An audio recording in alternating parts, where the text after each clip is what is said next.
To have Prudential Life Insurance Ghana. Put your hands together for Prudential, guys.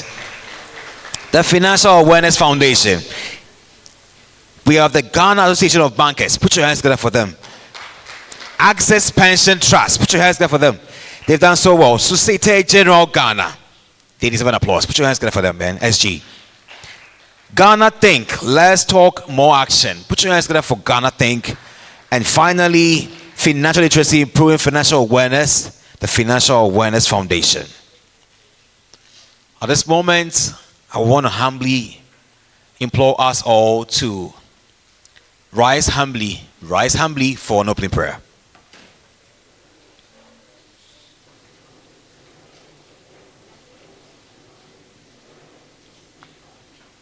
Let's pray. Lord, we thank you so much for this moment.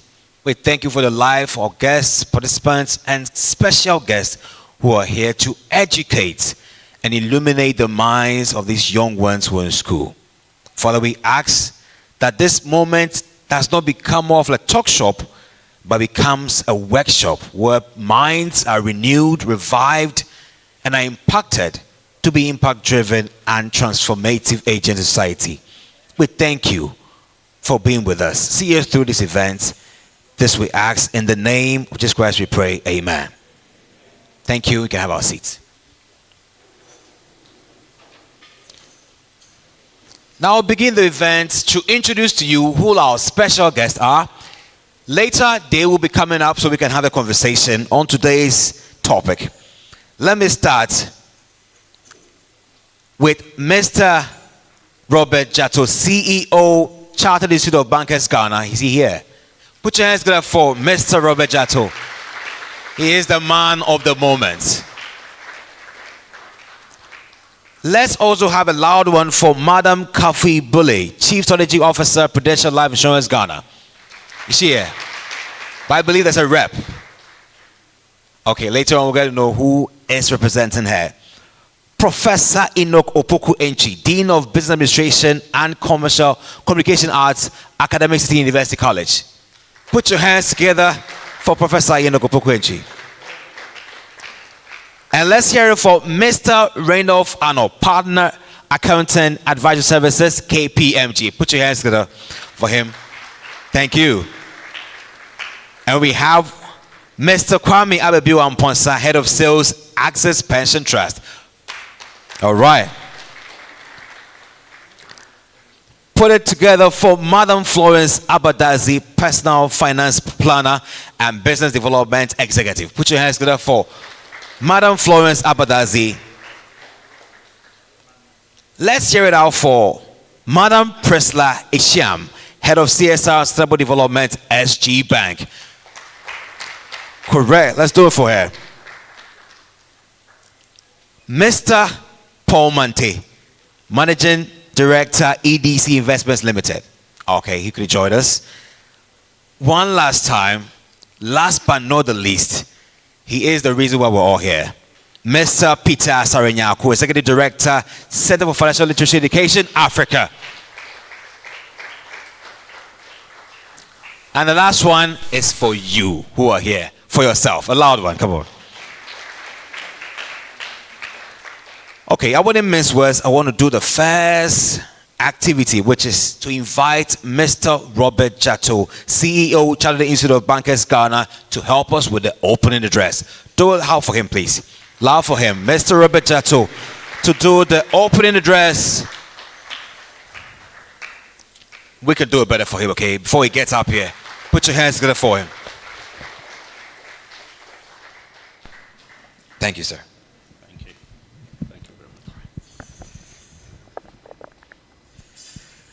So, good afternoon. No response. Good afternoon. I'd like to take the opportunity to welcome you all to the Chartered Institute of Bankers Ghana. I said last year, for those who were here, that the only reason I get this opportunity every year is because you are using my auditorium. And that I made a promise that by this year, we'll have this place renovated I'm sure you can see the changes. If you don't clap for me, you don't get lunch. Put your hands together. So that's my first job. I've advertised the auditorium. But let me go straight to the point. Thank you for inviting me, and thank you to all of you for making it, and to Center for Financial Literacy. Thanks for the great work that you are doing. We are really delighted as an institute to be part of this program every year.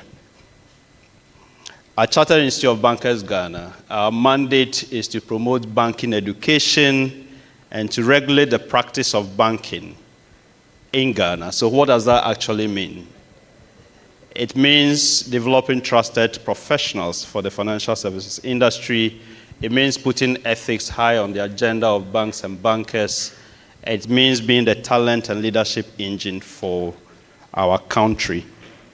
And so this mandate and this program, I believe there is quite some strong relationship. Financial literacy, really, it's something that goes to the core of what we do.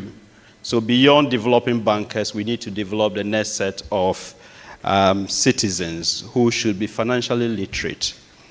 And that's why we are extremely delighted to continue to partner the Center for Financial Literacy on this particular program. Last year, in pursuit of this financial literacy agenda, as an institute, we went to a number of schools across the country to teach. And we leveraged chartered bankers, and a number of banks participated in that. That's something that we are determined to continue this year in partnership with all of you. I think financial literacy is so crucial at every level of society, and that cannot be overemphasized, particularly if you look at where we are coming from, all the crises that we've experienced recently, both at the individual level, macro level, and global level. And that's why it's important. Now, I'm told Warren Buffett, one of the richest people in the world, said that he started investing at the age of 11. He bought his first farm, which is an investment he made, at the age of 13 or 14. But he had one regret. And the regret is that he started too late. I hope you do get that. So to our young brothers and sisters who are here, start early. Start early. And for those who are advanced in age, it's never too late to start. On that note, I welcome you to the Chartered Institute of Bankers. Enjoy yourself. Thank you.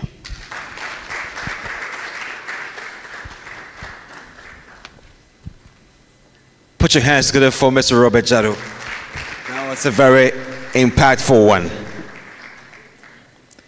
And the next to invite up here to give us the purpose of gathering, progress and way forward on today's theme is the Executive Director, for the Center for Financial Literacy Education Africa, Executive Director, Mr. Peter Kojo Asabenyako. Put your hands together for him, please. Now, as we do it, before he gets up here, you don't have to stop. You don't have to stop. That is how the energy is built. Thank you so much. All right. Good afternoon. I hope we are doing great.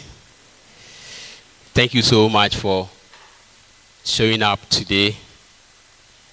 We are sorry for keeping you waiting, and we hope by the end of this program, you will value the time that you have spent here. And so basically, we have gathered here to have a conversation around financial literacy and money matters. Every year in April, we do a month-long campaign known as Financial Literacy Month. And so this year, ahead of Financial Literacy Month, we decided to organize the second National Financial Awareness and Financial Literacy Conference so we can encourage more community participation. And so we have experts, we have stakeholders, we have industry players here who are going to share with you some essential skills about personal financial management. And I believe and hope by the end of this program, we will transform our lives and go out there to transform the people around us.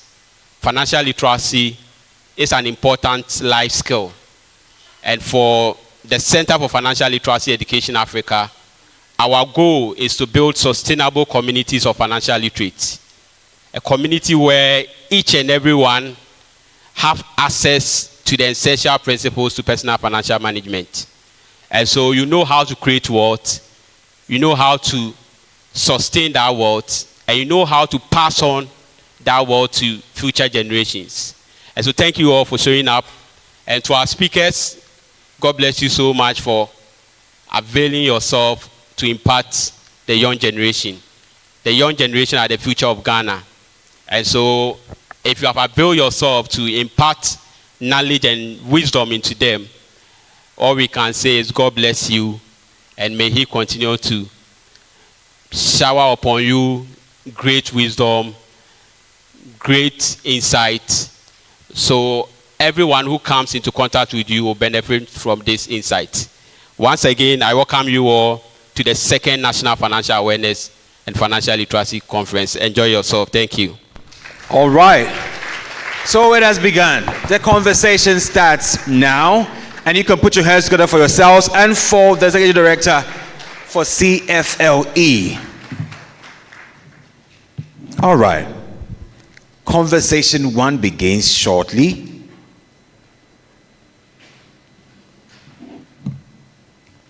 And before that, we would have to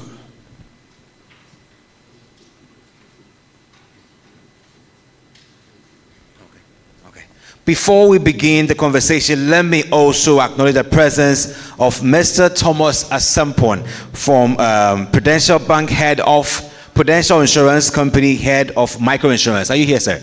All right. Put your hands together for Mr. Thomas Asampon. Joining me for the first conversation, a group of learned academics and also industry practitioners who are well versed in the field of financial literacy and sustainable development. Beginning with is Professor Enoch Opoku-Entry, Dean of Business and Communication Arts, Academics at the University College. Will join me up here. Put your hands together for him, sir. So he will make his way this way, sir. So let's put the energy on as he makes his way to the stage. You don't stop. You don't stop. You don't stop. So he will join me. Sir, you can have a seat. Thank you. Joining him upstage is Mrs. Florence Abadazi, Personal Financial Planner and Business Development Executive. Put your hands together for Mrs. Florence Abadazi. Last but not least is Mr. Randolph Ano, Partner Accounting Advisory Services, KPMG. A round of applause for him, please. Just keep the energy on whilst he makes his way upstage. The energy must not stop. Thank you. You are the liveliest audience ever. You can do it for yourselves. One last one, okay? Sure. Now, before the conversation begins, there is a preamble that we all must brood, and later on we talk about.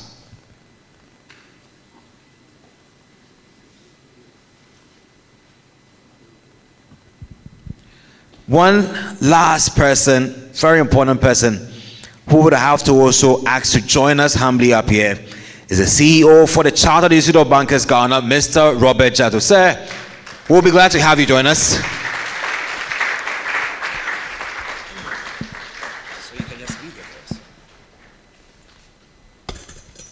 My audience, don't kill the energy. Put it up, guys.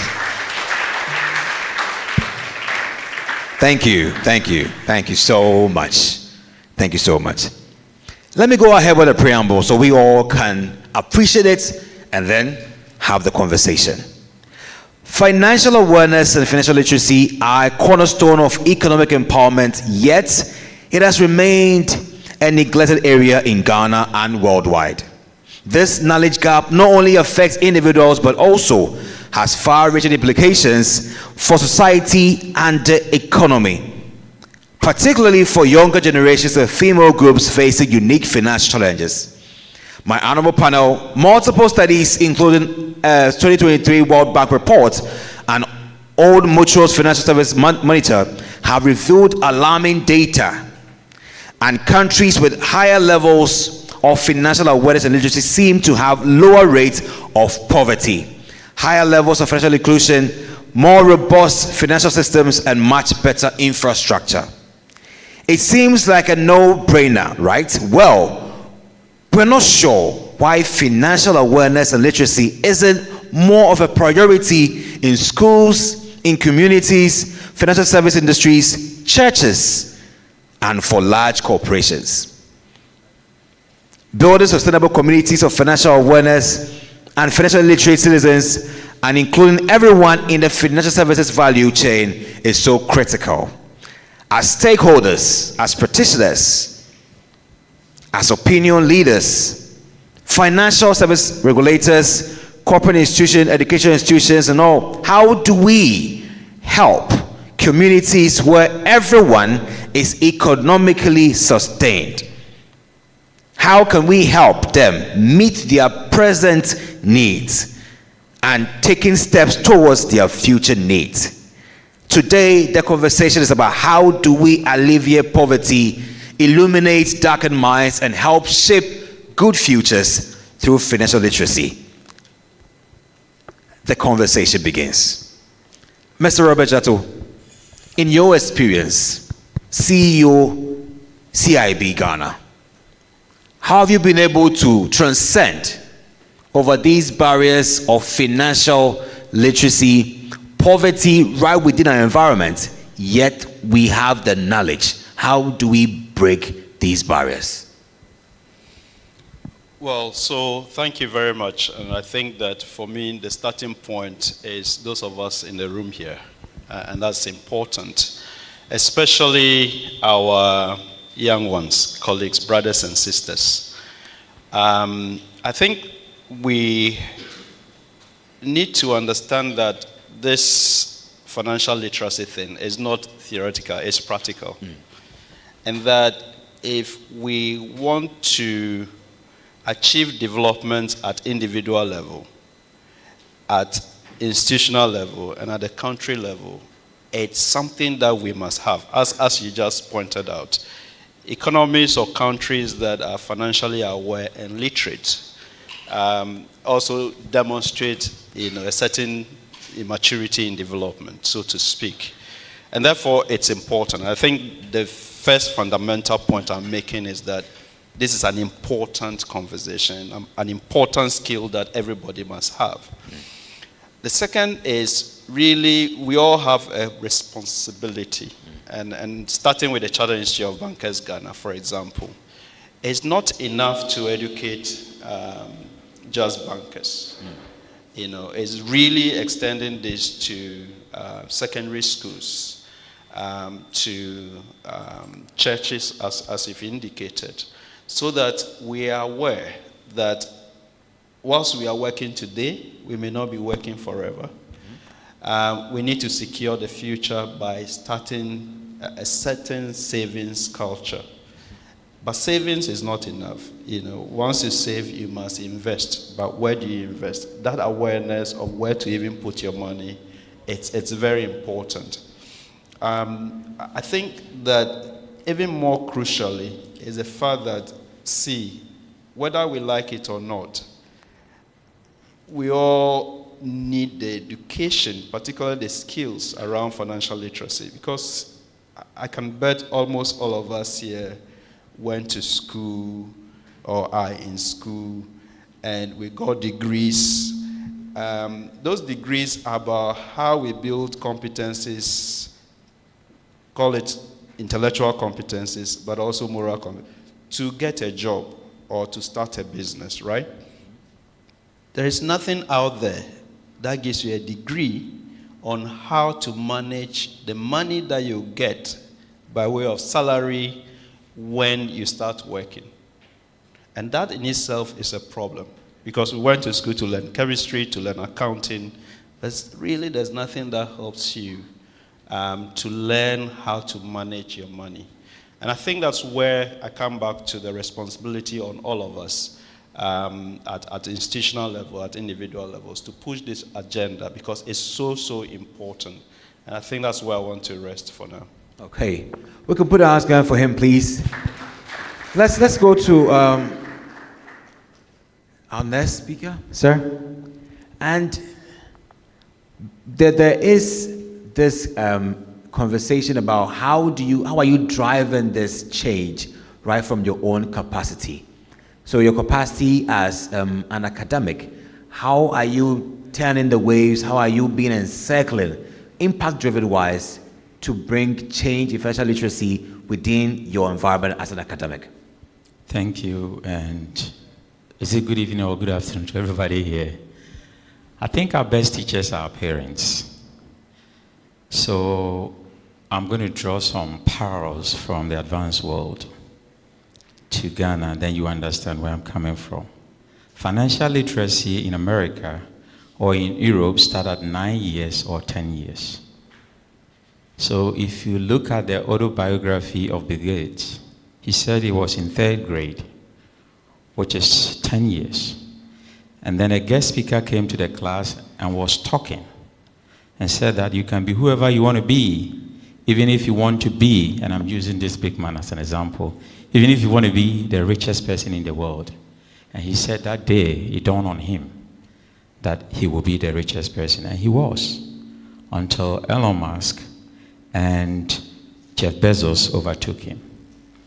So what we do is that our kids, nothing is for free. If they wash the dishes, you give them $1. If they wash the car, you give them $2. You are teaching them how to work for money. And then anything that they buy, they have to report to you. Now, most white families have something that they do that I like, and I do the same. Every week, the family will meet.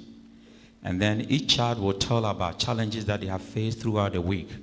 Parents will share the same. And then when you finish, you pray and you say kumbaya to each other. So I say this to mean that from the orientations at home, we come to the classroom. Academia can do two things. We can let the theory inform the practice, or the practice inform the theory.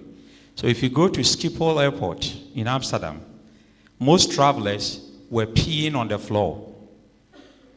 And to avoid that, what can we do in academia to stop people who are hurriedly traveling and making transit peeing on the floor instead of, gauging into it? And you know what I mean.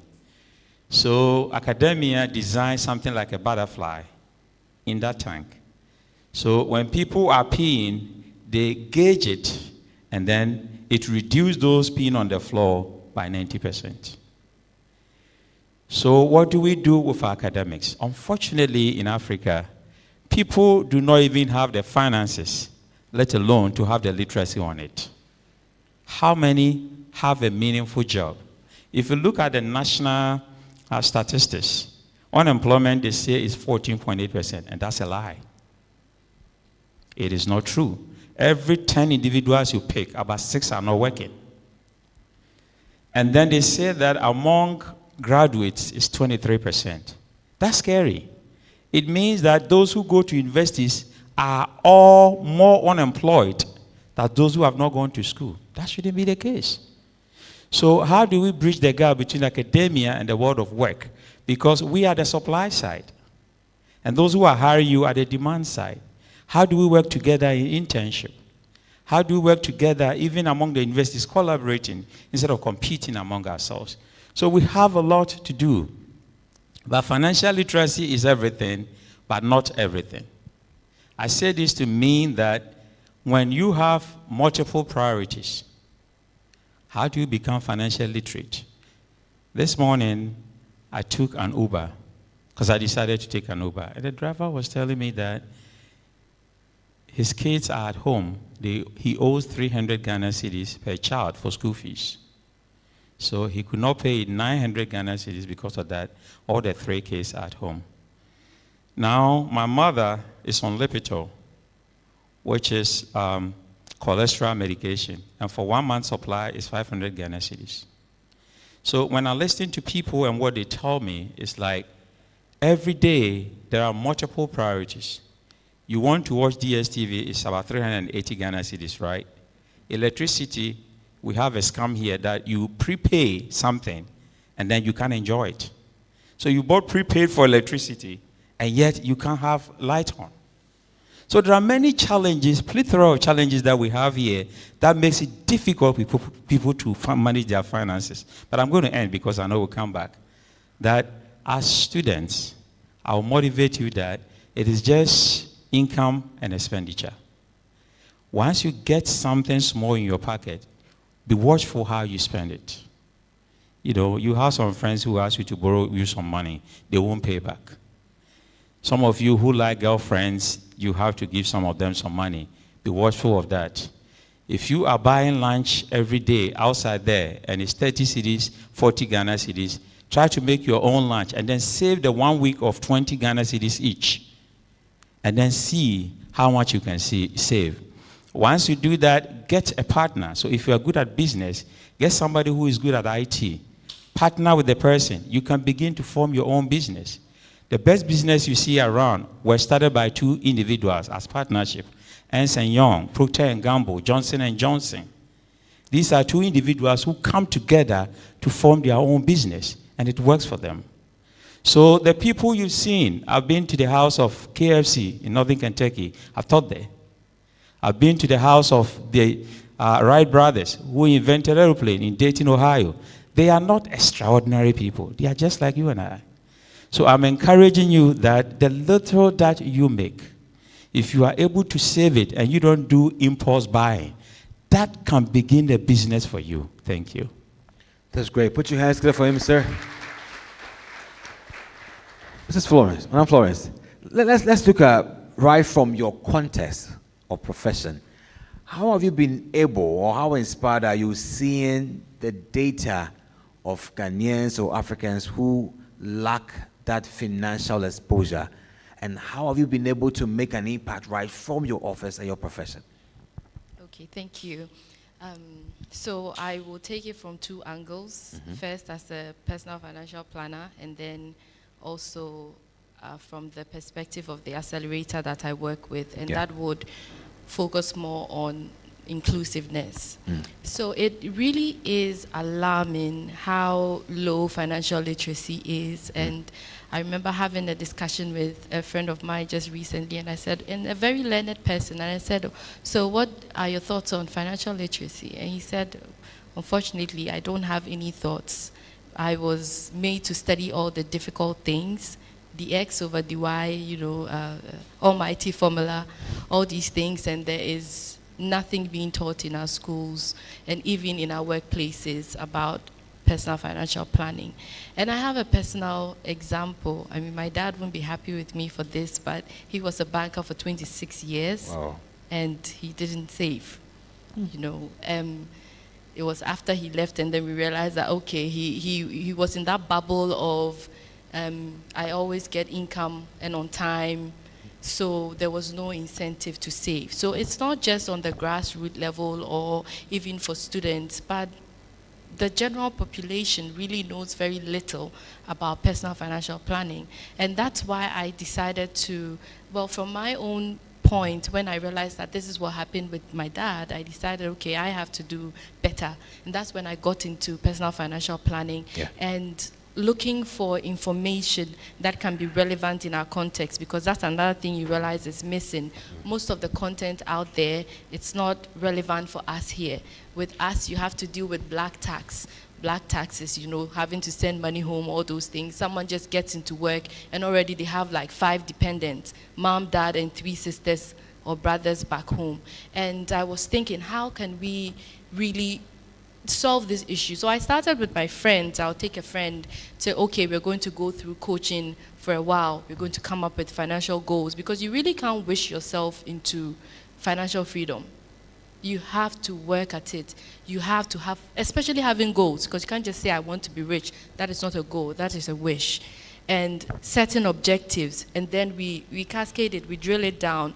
What am I going to do to be able to meet these objectives? What things do I have to forego to be able to meet these objectives? And I always say that if you're able to,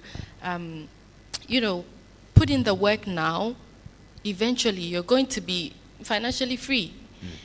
So that is it on the personal financial planning angle. I take people through understanding and bringing it also into context in their own lives, because there are very many different perspectives, even when it comes to personal financial planning.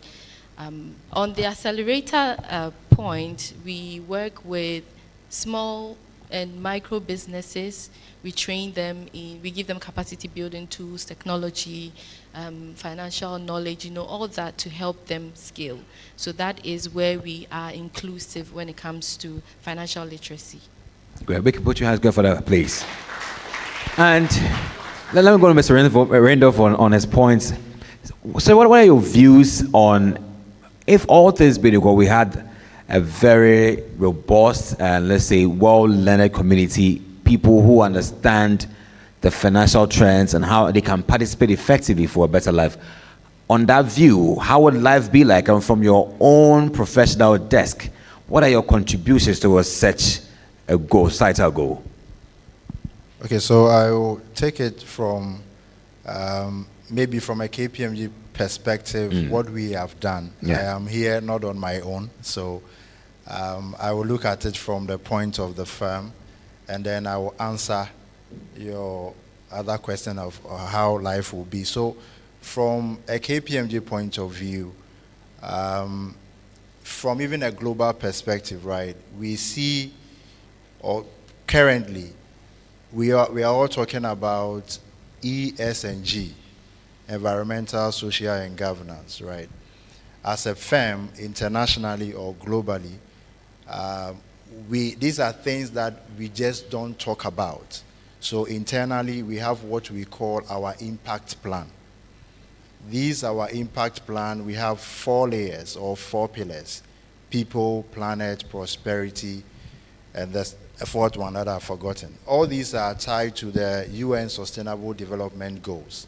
So if we touch on prosperity, somebody may think, okay, it is about how we as a business will make money. No, but it is about how we can make meaningful impact in the communities we operate in. So we do a lot of volunteering in different parts of the world, right? Volunteering our knowledge that we've gained to support different initiatives, all with the aim of reducing poverty. If you look at the UN Sustainable Development Goals, the goal 1 is no poverty. I don't know whether that will ever be achieved. The Bible says, Jesus said that the poor will always be with you. So we all live to see whether no poverty. But it is important if poverty is reduced, because the chaos in society will calm down. So we volunteer a lot of time to whether to train or to participate in people who are doing, organizations that are doing things to help transform or to impact lives. For us being here, even on this platform, is part of the volunteering. I could have been sent somewhere by the firm working on something that will earn the firm money. All right, but because we trust and know that this is important, and because it is tied to our global goal of making meaningful impact in the communities and the societies we work in, we don't take these things lightly. Usually from the beginning of the year, we have an arrangement with Joy FM where they usually do talk about financial literacy stuff. So we send people on such programs to also add their voice as to how we can all become better. It's a journey, and we are all on that journey. So as a firm, these are things that we take seriously. And it is not just in Ghana, but it is global. So we do that. in terms of your first question as to how life will be, I think that I will invert it to say, if you look at the data, right, the data shows that indeed countries where financial literacy is up there, the conditions or the lives of people are better. So for me, it's a simple answer to say maybe let's invert it. Say if we have a citizenry that are financially literate, then one, the life of the people will be better. And it's not just the life of the people. When people are financially literate, they will be patronizing products in the environment that they find themselves in. So in some instance or in a certain way, our financial services sector will also be improved. People will be saving, people will be patronizing insurance product. I see Prudential Life here. So there will be some sort of resilience or growth in the entire financial services sector or that ecosystem. All right, so having a financially literate citizenry does not only even benefit just the individuals, but I see it as also having a lot of impact on the players in the financial services sector as well. So I will rest that here for now. Great. And absolutely, the next important question is, what has to be done? You know, we are actually at a conference where solutions, innovations, we believe can erupt out of these engagements. But we're looking at, with practitioners like you, professionals like you up here, what are some of the ideas you have on your plate to help bridge this gap? You are the ones we are looking for. We're seeing how you can now put something on the ground to transform this ordeal into something beneficial. So let's go to Madam Florence. Oh yeah, we can go back to Mr. Robert, or you can take it for us. Okay. How are you transforming this challenge into an opportunity right from your desk? From my desk? Yes, from your desk. Okay, so I think I mentioned this previously. From my desk, we provide training, so financial literacy for underserved communities, for people closest to the poverty line, to help them, be able to turn their lives around. So the accelerator program that I talked about, it's one of the ways that we can use to change the narrative. And it's so inspiring when you see what these women and underserved communities do with the knowledge that you give them. Some are able to absolutely turn their lives around and that of their generation. So that's really crucial. But I would also touch on other, not just my desk, but other spaces. And first is the banking sector. Yeah.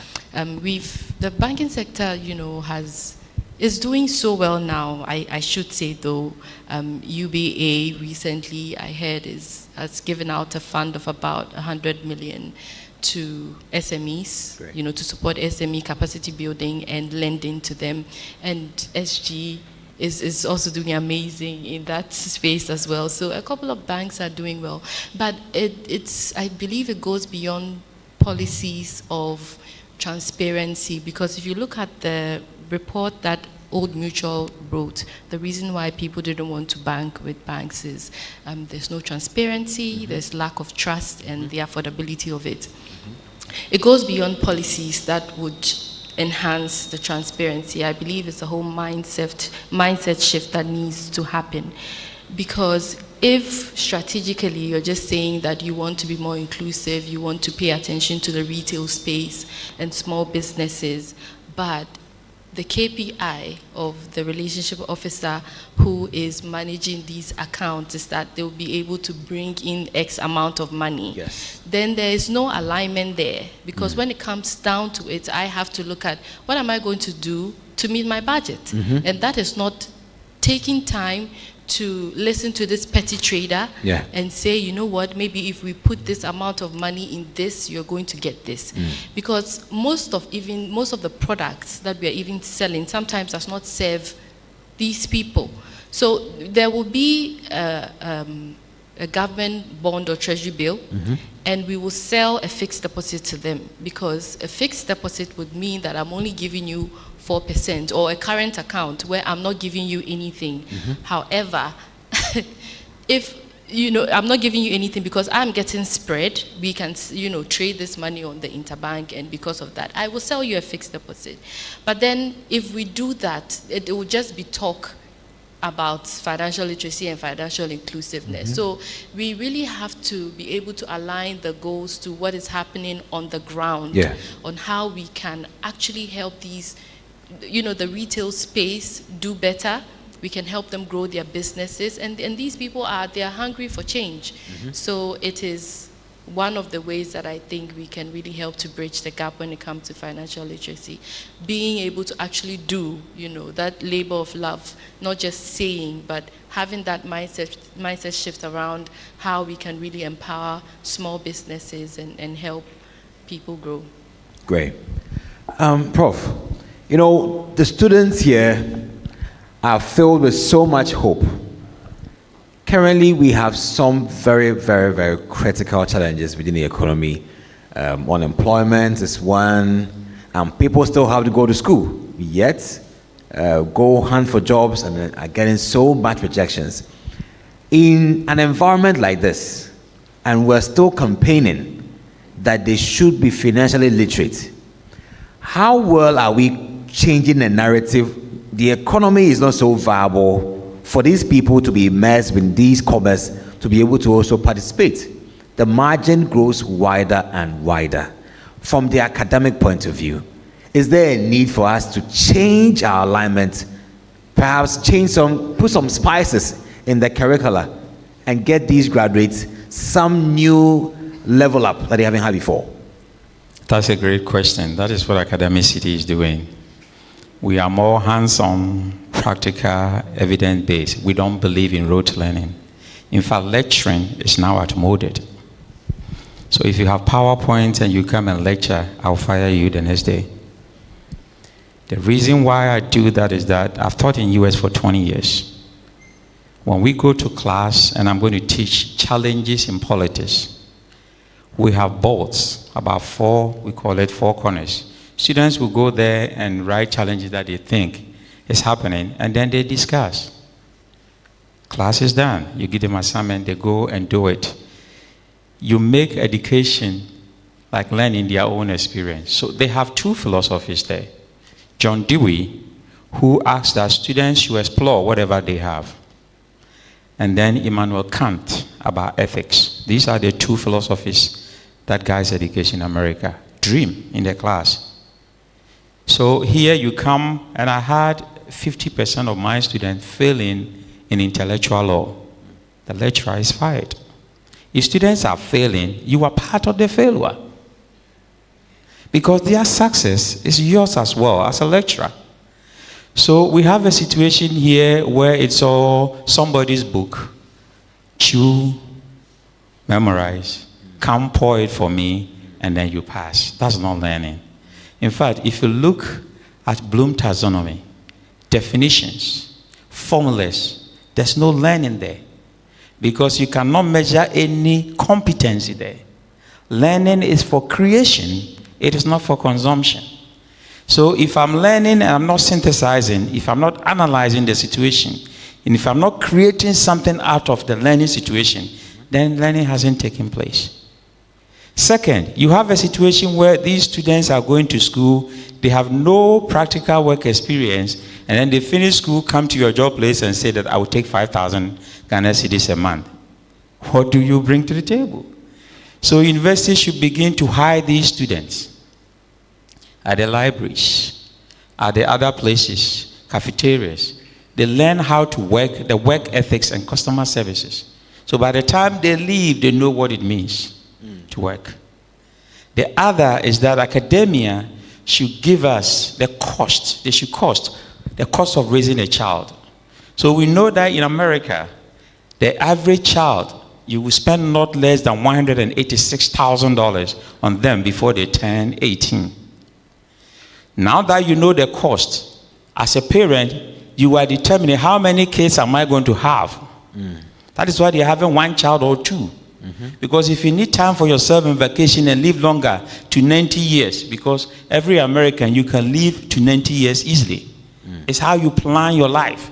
Because if you don't plan, everything about you is lottery. It's left to chance.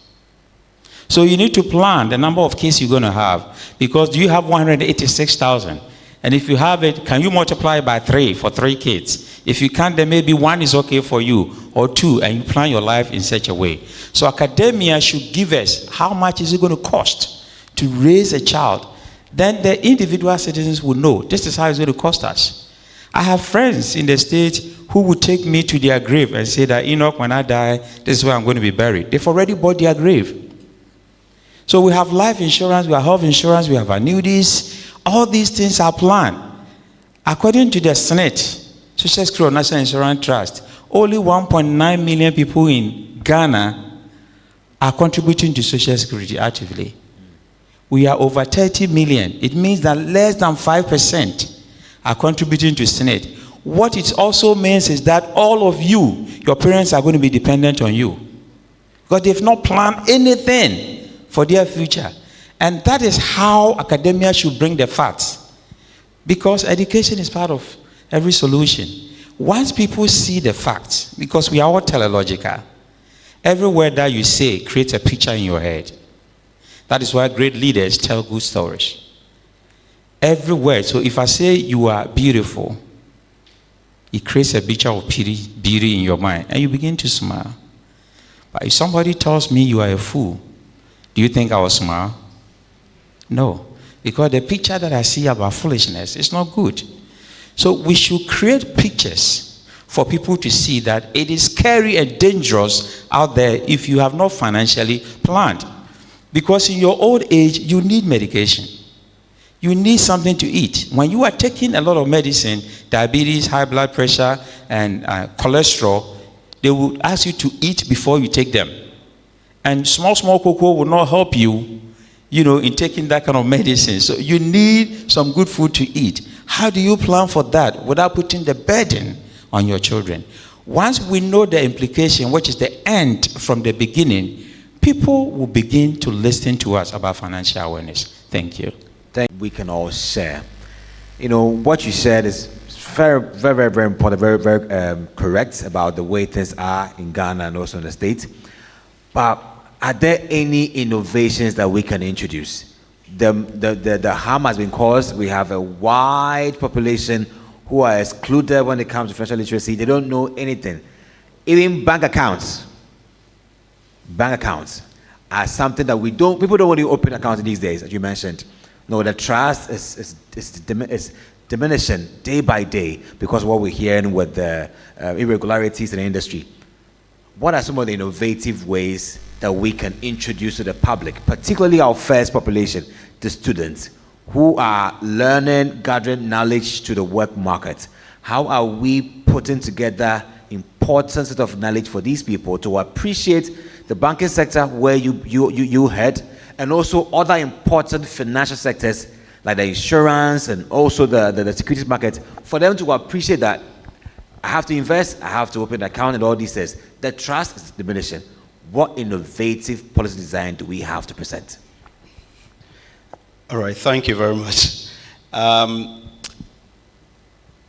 Someone said, well done is better than well said. I think we are very good at saying things and doing nothing about them. So all of us here in this room, including myself, let's do something. And that's the starting point, doing something about it. And I think that's the starting point for all of us. And to my younger brothers and sisters here, let's go out there and start sharing the information you are gathering today with someone. That's the first thing. The second thing is, usually when we go to church and the pastor preaches powerfully, we tell ourselves that those who should have heard a message were not in church that day. We are all here. We are the church members. Let's start with ourselves. Because if you are waiting for some innovative policies that will fall from heaven, it may not come. So start yourself. And that's important. Now, I think that we need to put ethics and a sense of personal responsibility in the heart of what we do. Right? And that is important. Ethics is about doing the right thing, even when nobody is watching you or is on your back to do it. So, at individual levels, at organizational level, at societal level, the best policy is ethical conduct. I know people who go to banks, who take loans, and they have no intention, zero intention to pay back. Now, when a bank gives money out, it's a customer's deposit that they are giving to you. So if you don't pay back, what policy will help the bank to give more loans to another person? So the policy is us, and that starts with all of us. I've been told, and I think we've all learned this in history, that one Quadri Agri said, if you want to educate, an individual, educate a man. Yes. But if you everyone want to educate educate society, do it through a woman.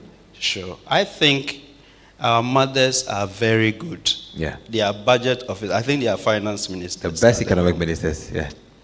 We need to support. And if you look at the statistics, 44% of SMEs are owned by women. Women. They are women-led businesses. So perhaps that's the starting point. If we can get our mothers, our sisters to understand this financial literacy, we could actually be more inclusive and make significant change. So that's practical. Okay. The other practical thing is, perhaps if you want to educate a family, don't start with the man or the head of the family. Start with the child. Because these days we are all learning so many things from our children. And which is why we need to go to secondary schools. We need to go to primary schools and help them understand the financial literacy thing. So again, maybe back to your question, last year I mentioned we went to a number of secondary schools. And guess what we found? A number of our young ones are gambling. People gamble with their school fees. People gamble with all kinds of things.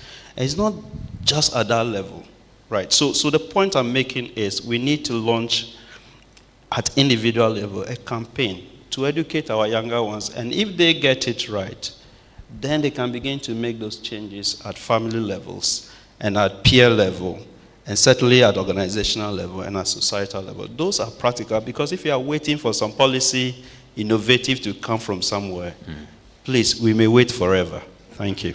Thank you. And as we're wrapping up on this session, and we would like to have some few words, but let's start with Mr. Randolph.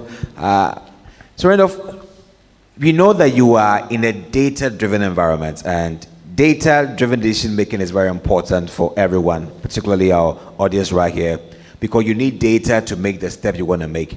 How are you making data available to these people, particularly around financial literacy, financial awareness, and also financial decisions that can help transform these mindsets to be better and also high yielded, obviously very vulnerable to our economy?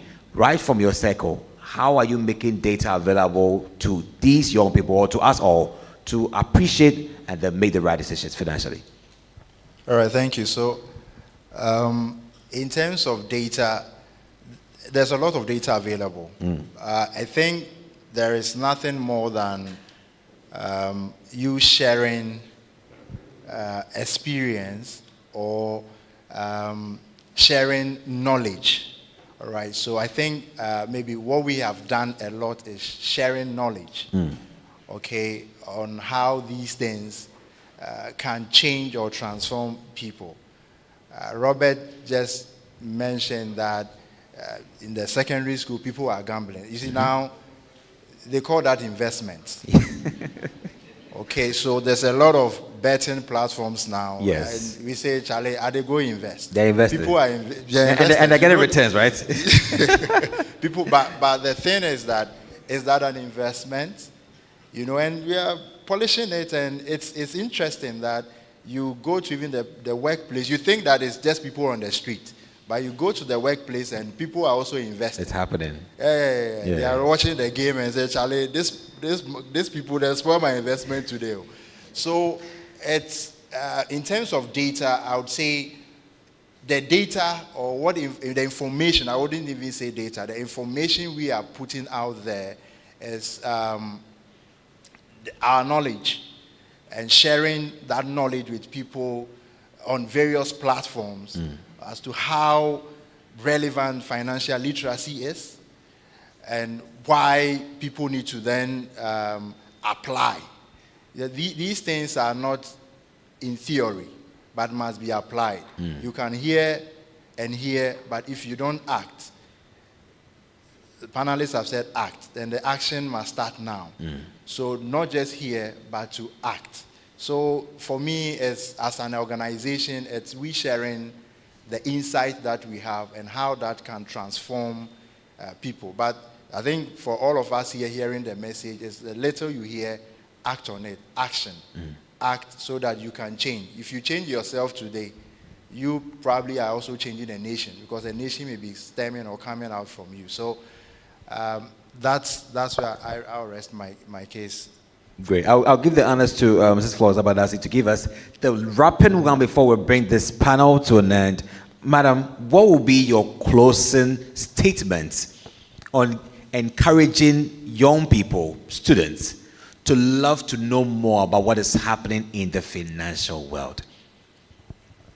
Okay, so we have talked about what the stakeholders can do, but also we all here are stakeholders. Yeah. You have the personal responsibility to yourself to take your destiny in your own hands. And so it's important that there is so much information out there now. So instead of just investing with your phone on these gambling platforms, do the work of searching, look for information, and don't just, end there with knowing, do, implement it. Okay, am I budgeting? Am I saving? What am I going to cut? What cost am I cutting to make sure that I'm able to afford this or meet this financial goal? We're seeing a lot of trends these days, especially when it comes to weddings. And you would think that it's just the couple and their family that is incurring costs, but now individuals going to weddings, your friend is getting married, you have to buy kente, you have to, it's not something that, you can be doing if you are not financially stable. Yeah. And I remember a couple of years back, I told my friends, I'm sorry, but I can't be part of these things anymore. I'm going to come, I'll wear what I have and come and celebrate you. But you have to take practical steps and take your own destiny into your hands. If they're not teaching them in the schools, the information is out there. Look for it, educate yourself, and take steps into your own, to get into your own financial freedom. Great. Nice people. It's been a great panel. Put your hands together for them. People, my panel has been great. You can do it better for them. So we have the pensions industry and we have the insurance industry as well. In the first session, we had some introduction on why financial literacy is important, and a lot was said.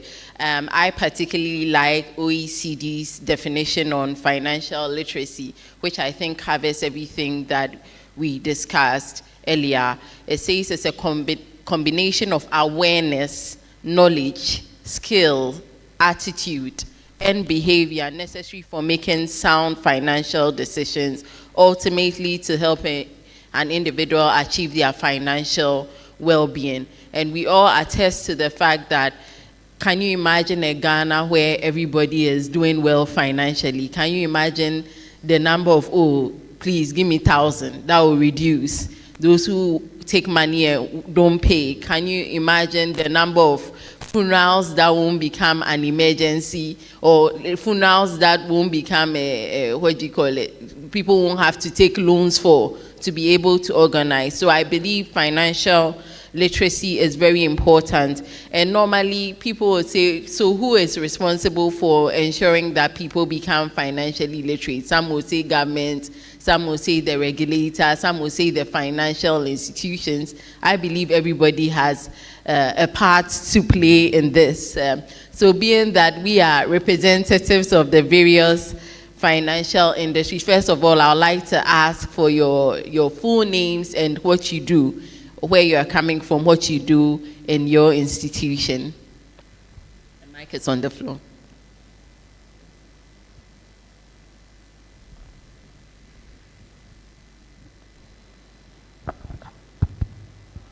Okay, so my name is Priscilla Asham.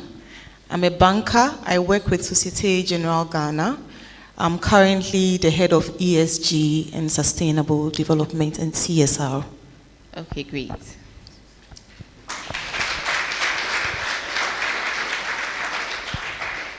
I am Kwame Amponsa Ababio. I work with Access Pension Trust. We are a pension service provider.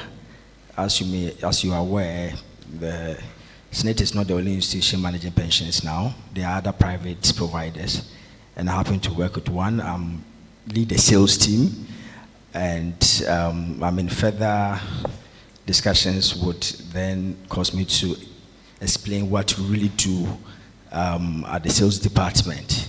When we say sales, you might think that we just go and sell the product and come back. But Access, we do more than that. So I have the opportunity to explain that as well. Thank you. Thank you, Kwame.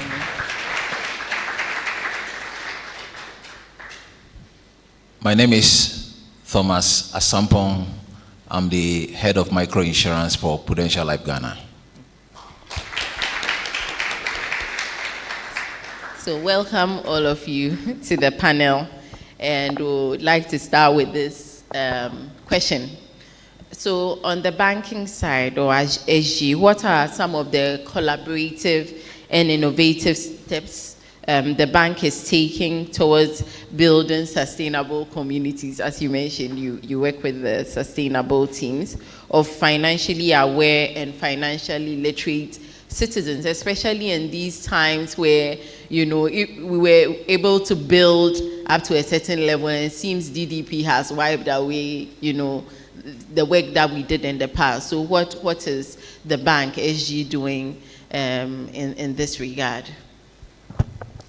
Thank you very much. So we do a lot, but to put things in perspective with regards to the question you asked, when you say sustainable community, okay, so at Wide, sustainability has two categories: in environment, social, So when you talk about finance, we're talking about the economical or the social aspect. And being sustainable is the ability to sustain yourself with the resources available to you. So when we look at sustainability from the economical perspective, it means how do the young persons, or how are young individuals able to sustain themselves in a financial economy like ours and beyond. We do have workshops, we do have programs, we have a home of business where we organize clinics, and we try to pass information on to young people as to how to manage finances. But let's get practical, because before we got up here, they asked us to empower and get practical. So financial literacy goes beyond just having a bank account or finally being financially inclusive in the banking sector. I think I heard Abba say that sometimes UROs are able to manipulate the sort of products that they prefer to customers. And this is because we are banking people who are financially illiterate. When you check global statistics, there are about 3.8 people who are financially illiterate. And then when you check the unbanked are just about 1.7 billion. It means there are 1.8 billion in there who are being banked, who are financially illiterate. Now, when we talk about financial literacy, it's not just about getting information, but it's about acquiring the skill and the savviness, how to manage and manipulate money. I'm sure we'll come to this, but practically, for instance, if you're a mason and I'm engaging you to do a job for me for a year, if you are financially savvy, you would ask me to pay you the bulk amount of your money in advance. maybe I'll be giving you 100 cedis a day. But in a year, that 100 cedis come to 12,000. If there's a guarantee that you're going to stay on for that 1 year, I can give you that 12,000. You would invest that 12,000 in a bank or in any instrument that is available. And on a weekly basis or in a monthly basis, you will get that turnaround or the cash flow money that I will be giving to you that you eat or you spend.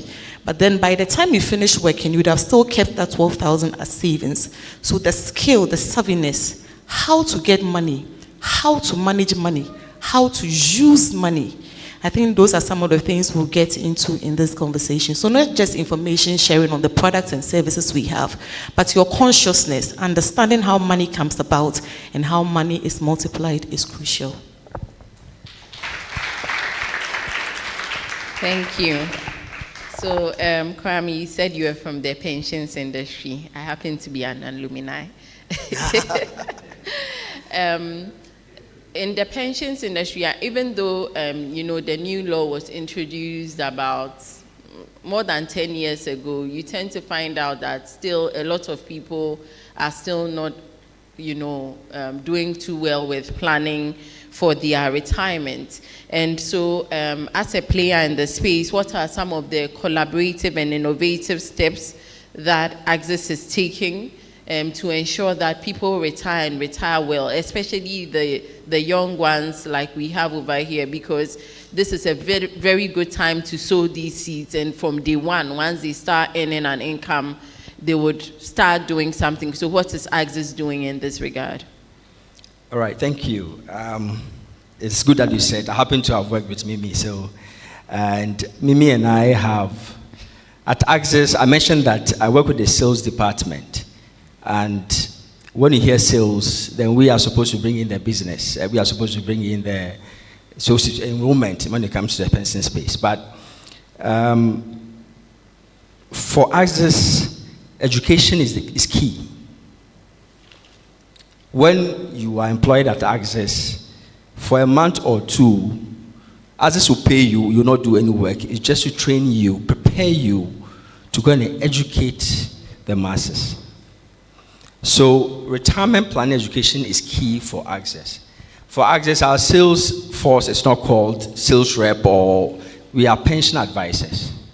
I would say that this year, the CEO's message and the task given the department and of course other departments across board is to go through a process of getting every pension advisor to become a personal finance planner or financial planner to educate the masses. What have we done?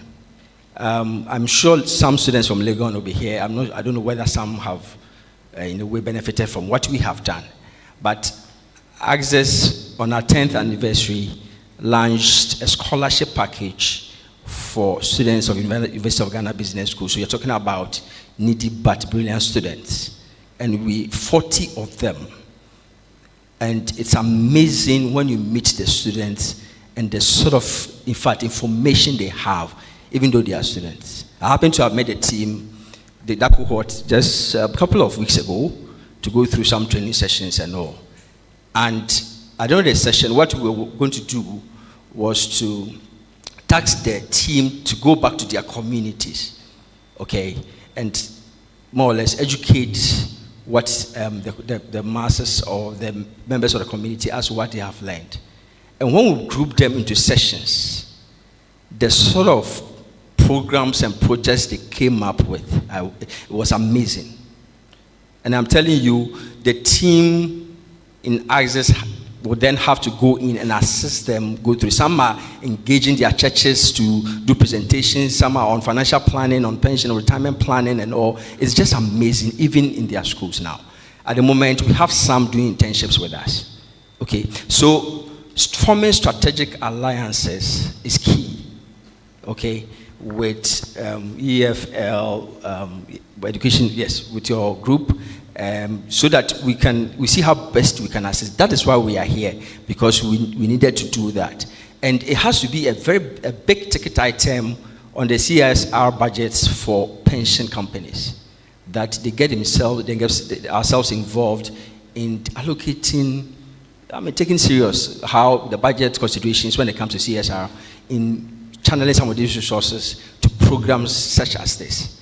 And I think I will urge other corporate trustees in the industry to do the same. So as this, we are doing a lot. And like I said, sales, yes, when you hear it, but at Access, it's more of education, it's more of information, it's more of getting people to stand up and say, okay, 3-4 years ago, I heard somebody from Access, and this is how come, how far my life has changed up to. So, Mimi, if you ask me, that's basically what we are doing for now. Thank you. I'm sure other questions will come up. Thank you. Okay. So when it comes to financial planning, I believe in a 360 approach, of which insurance forms a very integral part of. However, insurance is very misunderstood in this part of the world. And so as Prudential, what are you doing to ensure that you help people understand insurance better and how that can help improve their financial well-being? Right, so I think that is a very important question. In Prudential, we have actually done most of this strategic partnership as a way of enhancing insurance inclusion. For example, we have what we call the chart chain. For example, that is being sponsored by Prudent Foundation. Prudent Foundation is actually the arm of Prudential in Asia Pacific that we partner with Cartoon Network. In fact, the mere mention of the Cartoon Network will really tell you the cohort of people we are actually targeting when it comes to financial inclusion. Those who are teenagers and school-going age, to imbibe in them the discipline when it comes to investment and savings and donating. So that is what we're actually currently doing. And it may interest you to note that the impact of these partnerships has been very, very enormous. For example, as I'm talking to you now, it has over 32 million viewers each day. 32 million viewers each day. Over 66,000 teachers have been trained regarding this. And we have over 2 million students have also been trained, have become beneficiary of this, this partnership as a way of enhancing insurance inclusion. The next partnership I'll talk about has to do with, probably some of you who are actuarial students may know PASS. What PASS means is Prudential Actuarial Support Scheme. I wonder how many of you are actuarial students here?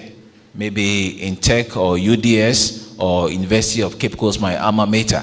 Now what Prudential have realized is that there is no way this industry can actually grow without developing the key players of this industry, that is actuarial science students. We believe that they are the key stakeholders, the key team players who can really help in the developing this industry. So what Prudential we do is that we have this award scheme that we give to, a scholarship scheme that we give to these students. So for these schools that I've mentioned, UDS, University of Cape Coast, and University of Science and Technology, every year, top 5 students are given an amount to the tune of $5,000 as a way of supporting their education. We believe strongly that supporting them will really help to enhance financial inclusion and developing the space. And then also, I think those of you in Legon and other universities around me have heard about Sika Suku Financial Literacy Conference. Now, there is also a conference we organize periodically around universities across the country. The main target is for us to collaborate with the various universities in training university students in the areas of pension, even at that age, investment, as well as insurance and emerging avenues in the generating of incomes. And then maybe the last I'll talk about, even though there are many, is what we call the market outreach, where our major target is to focus on the underbanked, on the unbanked, or the underserved. Now, we go to this one to educate them on financial literacy, keeping of records, and all that. We are doing all this in collaboration with these people as a way of really enhancing financial inclusion. Thank you, Thomas. I'll say well done to your institutions, and we pray for grace to do more. Okay, so we've spoken about the importance of a 360 approach to financial planning. And it's essential because if you are investing and you don't have an insurance, should something happen, guess where you're going to take the money from? The investment that you were hoping to meet a certain goal. If you don't use banking products well, it also has its implication. So that said, for the benefit of this 360 approach I'm introducing to our students here, Priscilla, what products and services are available at SG, and how can the students here leverage on that to achieve financial security, independence, or freedom? Okay, thank you.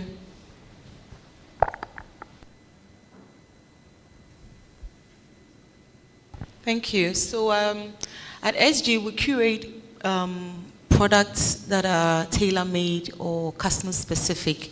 So for instance, we have this Boafo loan, and as the name suggests, it's Boafo. So we are more lenient on the documentation requirements. The rates are subvented. I'm sure students have access to student loans already when they are in school. We have savings, we have investments, that is fixed deposit, treasury bills, and all of that. But what I will say, because for me, I see this as one of the things SG does. For me to take time off my schedule and come here and meet students, let's share information and let's educate you. There are certain things every bank or financial institution will look out for before they will give you money. And let me say this, reputation is currency. Building a good track record is currency. Now, when you're spending money, it's two things. You're either spending the money on an asset or a liability. An asset is one that will accrue or its value will go up. And a liability is an expenditure you make whose value will come down. Most of you would end up getting jobs, and securing jobs are one of the things financial institutions look out for when they are giving you money. Because of course, when you have money, you can make more money. Let me say it like that. When you have a job, right? One of the first things you can get access to are maybe mortgages or loans to buy a home or buy a house. For young persons here, this is what I would advise. When you qualify to get a loan to, let's say, buy a home, don't be in a rush to move out of your parents' house. You can buy that house, put it out for rental, and let the rents pay the interest on that house. In Ghana, rents are accumulated. People pay 1 year rent advance, people pay 2 year rent advance. You can get bulk rent payment. What you can do with the bulk rent payment is to pay down on your loans. Eventually, you pay down on that house and you'll be able to do it in less than 10 years. Mortgages run from 15 to 20 years, but with experience, I can tell you, you can do a mortgage for 5 years. You own that asset, and with that asset, you can do a lot. You can always go to the market with that asset, get access to money, and build your business. At SG, we have the Innovation Hub. At Innovation Hub, we sort of create a network for ideation. So it's for young persons who come on board, who have brilliant ideas, hoping to get support. Sometimes as a bank, because it's a commercial space, we are unable to fund your ideas. But what we can do is to crowdfund for you. We can direct you to companies who may be interested in brilliant ideas like yours, who can buy it off you, who may want to be shareholders in whatever company or pattern you're thinking. Example, we had this lady approach us who is into electric motorbikes. And you know we are talking green and sustainability and all of that. And we have Philips, a company in America, who is interested in funding her. When it comes to such things or such junctures, it's important that you have the financial savviness to be able to negotiate with someone who has money, who wants to buy your idea or who wants to buy a stake in a business that is going to run at the back of your idea. We also do networking. So we bring young people together, like I said, and you meet either financiers or equity buyers or whatever it is. That platform is also made available to you. And then at our innovation hub, we have clinics. So every month we have Catalyst series of programs. We can organize programs that is teaching you bookkeeping. So we have partners from the top 4. It could be Deloitte, KPMG, Ernst & Young, PwC. They offer the service pro bono. So they teach you how to make your account or account for your books. We have consultants who also offer free services from GRA, managing your tax or filing your tax. We also have pro bono, the Registrar General's office. So registering a company, the process you go through, and so on and so forth. All these are available, and SG is there to support. Yeah, thank you. Thank you, Priscilla. Okay, so I'm looking at everybody here in the next 50 years, so we'll definitely have a lot of retirees. Kwame, do you have some products to make sure that we don't just retire, but we retire rich? Some rich aunties and uncles in the house in the next 50 years. Well, in the pensions landscape, retirement income security is paramount. The way the laws, the pensions laws of Ghana have been crafted, we have a situation where the statutory ones, those under the statutory ones are just a small section of the population, right? So what about the others? And you agree with me that we need money, and we need it so desperately. And whether you're a student or you've just entered the job market or you get into your 40s, 50s, everybody needs money, and you can't say you don't need money. And I'll give you an example why I'm saying so. I'm pretty sure as students, we all have ATM cards, right? We all have ATM cards. When you go to the ATM machine and you put in the card, you key in your passwords and blah, blah, blah, what comes out first? What comes out first of the machine? Your card. Your card, right? Before the money. You know what? If the money comes before the card, you will take the money and leave your card in the machine. You know why? Because your focus is so much on the money and what you're going to use it for, and the fact that it's even not enough. There's a book called The Richest Man in Babylon. There's a quote in the book that says, 1/10 of what you earn is yours to keep. So I'll give you an example. If I'm just building a point and I'll arrive at it. So if you are students, you're not earning income, but if you happen to be in the job market and you earn like 1,000 cedis, if you're a Christian, your 10% is 100 cedis. So if you're committed tithe payer, you just pay. But I just want to say that if your income is 1,000, if you take 100 cedis from the 1,000, what is left is 900. Is it enough? You would ask this question and nobody would say it's enough. If you spend the 100 cedis in addition to the 900, that is you spend all. Is it enough? It's still not enough. Now, when COVID came, what happened to those boys who were washing at the various washing bases? No cars were coming. The country was in lockdown. What happened to the vulcanizer? Because no tires were getting flat.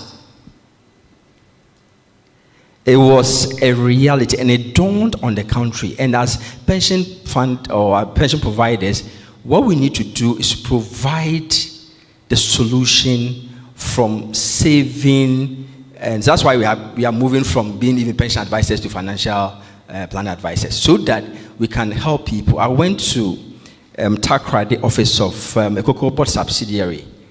And I'm coming to the students, and there were 2 students doing an internship in the assistant or deputy HR's office.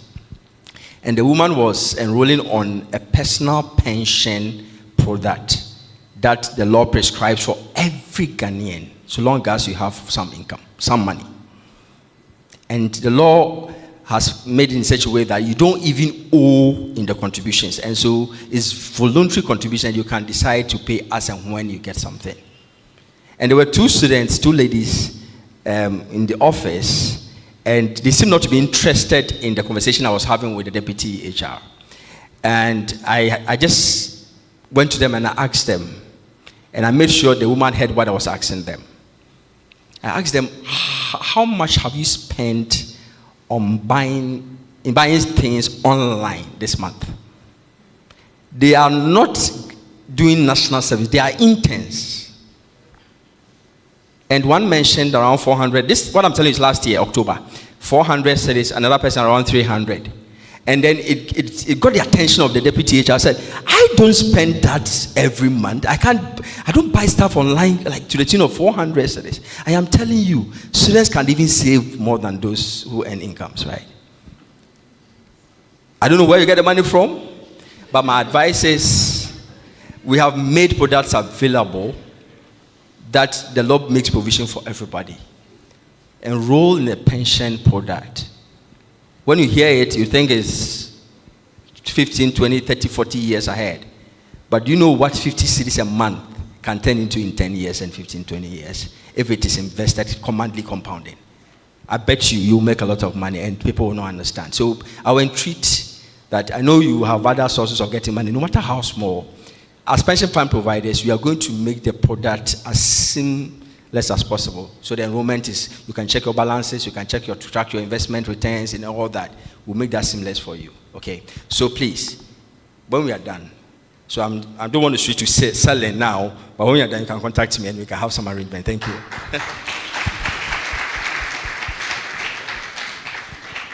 Hi, Thomas. Hi. Okay, so this week I had an intern in my side gig, which has become necessary in this economy. Okay, so come up to myself and my partner and say that I come from this kind of home. This is the way things are going. I'm the firstborn. I'm concerned that, you know, if anything should happen, the burden will be on me. What do I do? How do I position myself so that I'm not found wanting? And I believe that for a lot of young people here, like was said in the earlier panel, you are your parents' retirement plan. And you may be the one who would have to support, you know, in certain scenarios. And we know insurance is a very important, you know, part of what I'm talking about. So for most of the students here, even beyond what I'm seeing, what are some of the products that Prudential has to help ease their burden and you know, improve their financial well-being? Yeah, that is a very good question because more often than not, when we talk about insurance, we all turn our eyes to our mothers and fathers, whether they will be buying the policies and without us. Now, Prudential, we have this belief that the customer is our compass. Please, when I mention compass, I don't mean the compass the GSS people have been using to draw. I'm referring to the compass that's used in navigation. Just as a literal compass used in navigation aids in smooth navigation, we believe that the customers or the customer is a key stakeholder as far as our business is concerned.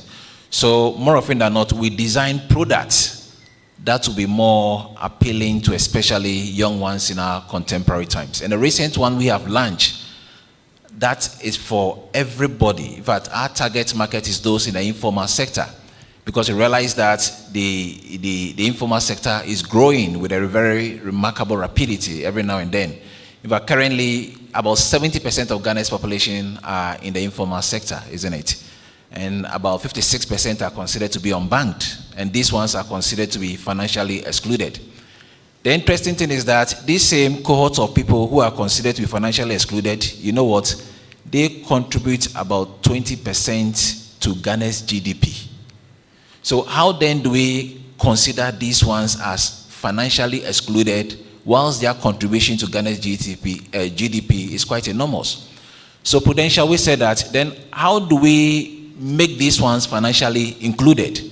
In fact, before we came up with this product, there were quite a number of research we conducted in the market, in the industry, for us to come up with a bespoke, you know, product that we think can really benefit students, those in the informal sector, and even market women. Now, we came to realize that even though these ones are considered to be unbanked, they don't have, bank account to buy insurance policies to cover themselves and their families, they have a tool. That tool can be used, or we can leverage on that to make them financially inclusive, and that is their mobile phones, isn't it so? Now, it may interest you to know that last year, a survey we conducted indicated that there are actually over 44.6 mobile phones in Ghana. 44.6 million. Ghana's population is around less than 40 million. So that means that we have more mobile phones in Ghana than we have the population in Ghana, isn't it? So the point is, why don't we then leverage on this to come up with a mobile delivered insurance to make these ones financially included? So we came up with this product called Mekakrawa. I think when you drive on the street, you see giant billboards labeled Mekakrawa. As the name suggests, it's a product that is very simple, a product that is very affordable. It costs as less as 3 Ghana cedis to buy the insurance policy to cover yourself and then even your dependent. The major objective of this Mekakrawa life insurance policy is the two main ones. One is to enhance insurance inclusion, and then insurance penetration that is currently 1%, and to GDP 2%. What that means is that if you count every 100 people in Ghana, it's only one person who have insurance to cover himself and his family, just one. So a whopping 99 people do not have insurance to cover themselves and their families. And if you consider its contribution to GDP, it's also just 2%. Even though that is not good, we see, in fact, if you draw a SWOT, it tells you there are more opportunities in that sector for us to really explore. And that is why we came up with this policy. The policy covers a person and then a dependent. So if you're a student, if you have just 3 Ghana cedis, you can just go online to, buy your policy. And like I said, it's a mobile delivered insurance. All what you need is your mobile phone. Just any mobile phone. It can be Android or iPhone or what we call, the feature phone, the YAM phone. Yes, you can buy the policy. Just dialing *778# on MTN and following the prompt, you can buy the policy to cover yourself and your family. The good news is that the 3 cedis you buy covers you and your dependent. So if I want to include my mom or dad, the 3 cedis is going to cover both. Parents are not going to pay in addition to mine. Now, what does it cover when I buy this, bespoke, insurance policy? What does it cover?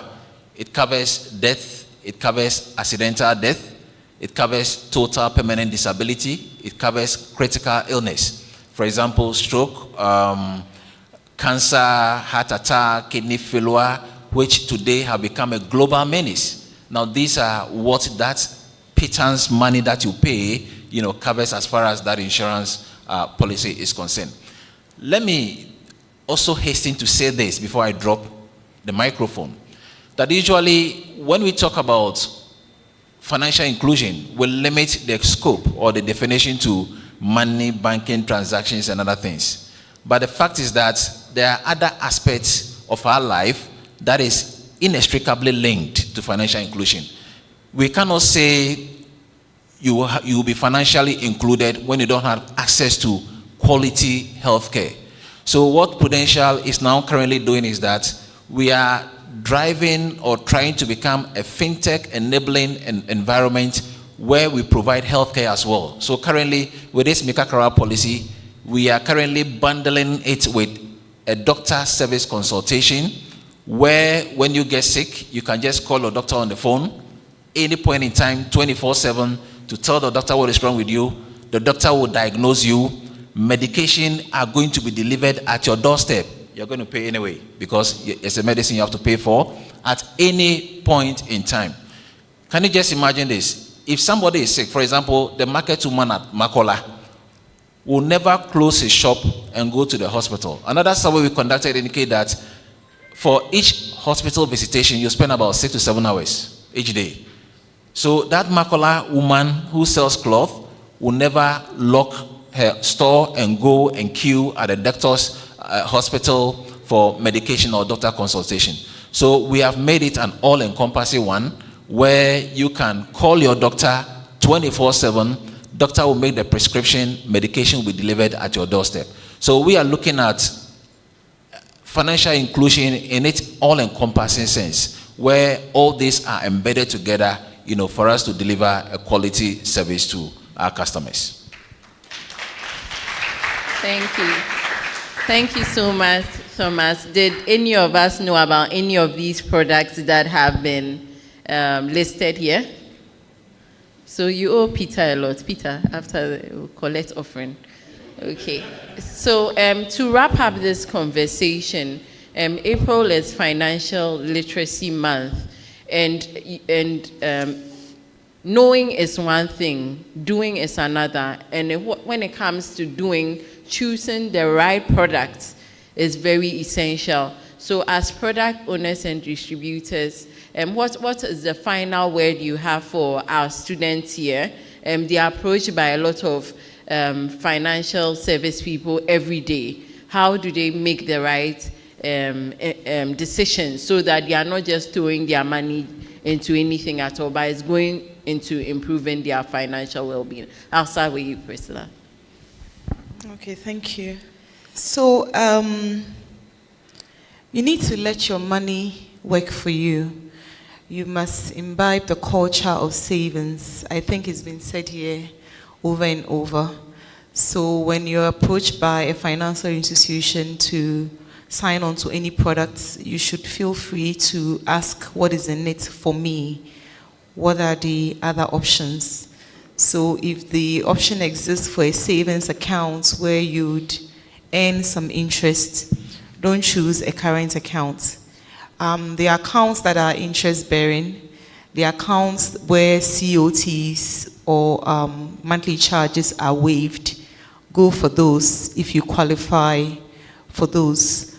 A lot of money can do a lot, as in as financial institutions, or generally when you approach an institution with more money, you stand to get more. So for instance, even if you're shopping, okay, so an individual can go to the market as students to buy maybe 1 cup of rice, but if 10 of you come together and you're holding more money and you're going to buy a bag of rice, you bargain better, you get it cheaper, and that 1 bag of rice, if you divide it, you get more out of it than you would if you each bought 1 cup and you went separately.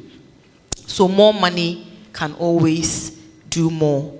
Feel free, like I said, to ask the questions, what's in it for me? What's in it for me? What's in it for me? Find out yield on investments, what the rates are.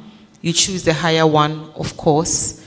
And then ask access to loans. Find out if you qualify for a loan. And if you don't, what you can do to qualify. Don't be scared. Loans give you a lot of money one time. And like I said, you can do a lot when you have a lot at the same time. So if you can sign on to a mortgage, you are better off doing a mortgage than paying rent. Find out what's available for you. In Societe Generale, we have institutional loans. So if you come to me as an individual to try and take a facility, maybe you work for a good company. At the back of that company, I can give you better interest rates. A guarantee from that company can also ensure that you get, let's say, a mortgage, as against you just individually walking to a bank to ask for a facility. So ask questions, ask more questions, and all the time ask questions. Thank you. Thank you, Priscilla. Kwame. Yes, so I think financial institutions or pension companies, some will continue to exist for a very long time, where you can get access to financial products. My advice is that being here, take note of this. It's the Center for Financial Literacy Education Africa. This is where the info and knowledge hub is. If you are in doubt, reach out to those who hold this. They have various ways of connecting industry players who can assist you if you are in doubt. Madam said, ask questions, ask questions. Why are you posing the questions? Okay. Those of us who sell the financial products have the tendency to be nodding to everything, every question in the affirmative. That yes, yes, yes.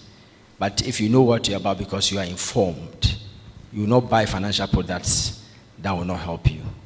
So make sure you are always in touch with this info and knowledge hub to try and get you some answers to some questions, nagging questions on financial products or into proposals that you have received that you are not too sure about. The industry players you've come in contact with today, we are also available to assist. The financial planners are here. I pray that others would want to extend the scholarship to other universities. It's my hope that when it's extended to your university, you have the opportunity to be part of it. Who doesn't like scholarship? So then your parents can better put the money elsewhere for your benefit. So that is my message to you. We will continue to come out with products. You would have to decide for which product fits your purpose and your objective and all.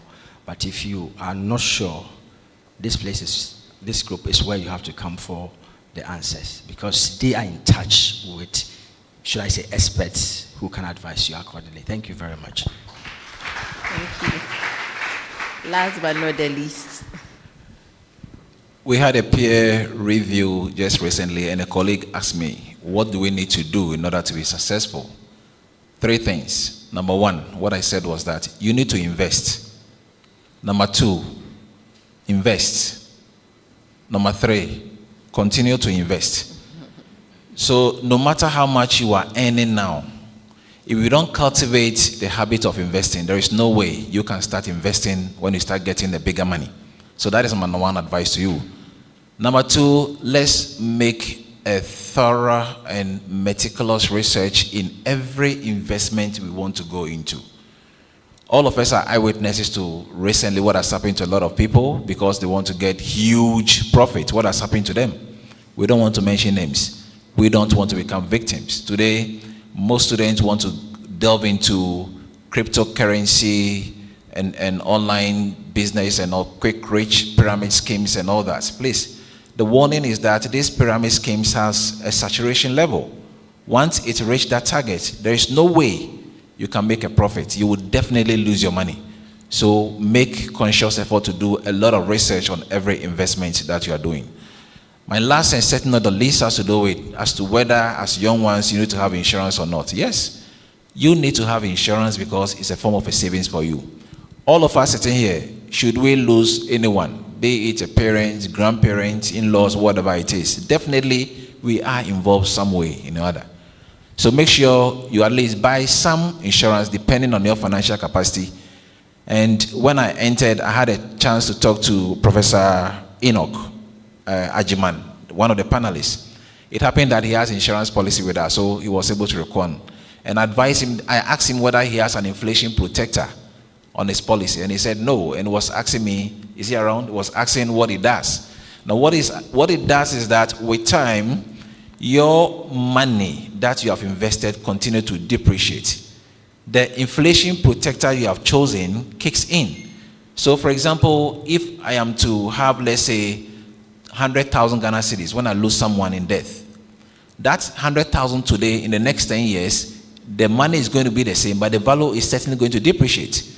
So if I have, let's say, a 10% inflation protector or an escalator, what it means is that I'm going to pay 10% of my premium every year. That is going to adjust my sum assured by 10% every year. So if it is 100,000 cedis plus the 10%, and it will continue to grow in that manner. By so doing, you really have a safe and sound-minded investment for you to protect yourself and your families. Thank you very much. Thank you, Thomas. Thank you all for those points. As he ended with, he said, invest, invest, invest. And it's important that you have the right information to invest. All these institutions have social media platforms are putting out so much information out there. There are a lot of finance gurus here who also have platforms that are providing a lot of education. Unfortunately for you, the younger people, there's so much information. So if you are broke, it's your fault. So please make sure that all these things are normally free. So please make sure that you're following the right people, you are listening to the right people, and you are applying the lessons that you pick up from these platforms. And I'm sure that in the next 10 years, probably you'll be our next despite, who knows. Thank you so much for your time. Question, comment to make? Yes, you do. All right. Tell us your name. Please, my name is Anita, a level 400 student at the University of Ghana. Please, we've heard a lot, and then we've heard a lot about savings, and investment. But please, it looks like the money we save keep on saving us as students. What I'm trying to say is that as students, we are usually faced with shocks. I have saved money. I am saving money to say that when I graduate and I don't get work, I'll have something to start up something. Then I'm in school and I find myself wanting just for feeding or something. That's a shock. Also, I've saved money for something and then I find myself sick. Or maybe someone can even be employed, saving from her salary. Then something happens and that person needs to go for that saving. So in this case, we always find ourselves without saving, but we are saving, the money is saving us. Please, what is your advice for us as students or young ones coming? When we are faced with shocks, should we leave our savings and go for loans? Or should we go for the savings and be left with nothing? Please, that's my question. Thank you. All right, so we can collate more questions. That's number one. You can just pick a number. Let's pick two more. Two more questions, okay? Okay, hello. My name is Kelvin Barrich Bannerman Williams. Okay, and my level 300 students at the University of Ghana Business School, sorry. It's all right. 1 minute, calm down, all right? All right. Flow. So, there's a school of thought that encourages us to save as much as we can. Yeah. And there's also another school of thought that encourages us to invest. Okay. First of all, I'd like to ask how we should draw the line between or the capacity at which we should invest and then that's at which we should save. And also, I usually ponder over this question. Is saving really necessary? Because, yes, before I did read a book back in SHS when I was in Presec, okay, and that book changed my mind on savings. So I used to save a lot. I was really into saving. I was even saving with the union at Presec, okay. But then after reading that book, I mean, I stopped saving one time. And then I just moved on to investing. I'm always channeling all the money to investing. Okay. So is savings really necessary? All right. And then my third question is, we have most grown-up people here. You guys have passed through the journey already, or No, they're still passing through actually. Yeah. Nobody has gone through the journey. You're further than us. Okay, so with people like us, young people coming up, I wouldn't want to say everyone, a general thing, but then most of us don't really know what to invest in.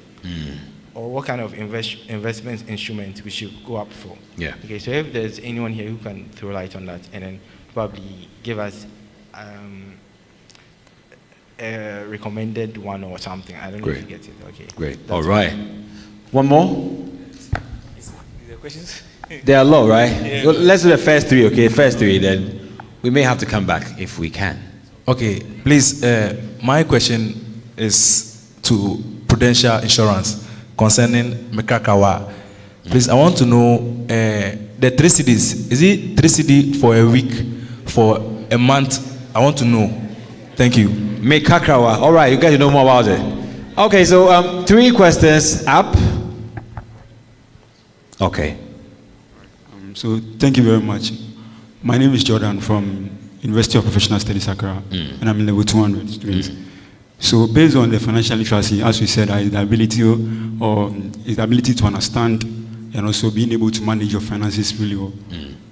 So concerning that, I would like to put this question that, so in terms of the situation whereby we are facing a turbulence or an economic recession, so with that respect, does it render the financial literacy or inclusiveness void or ineffective at this situation?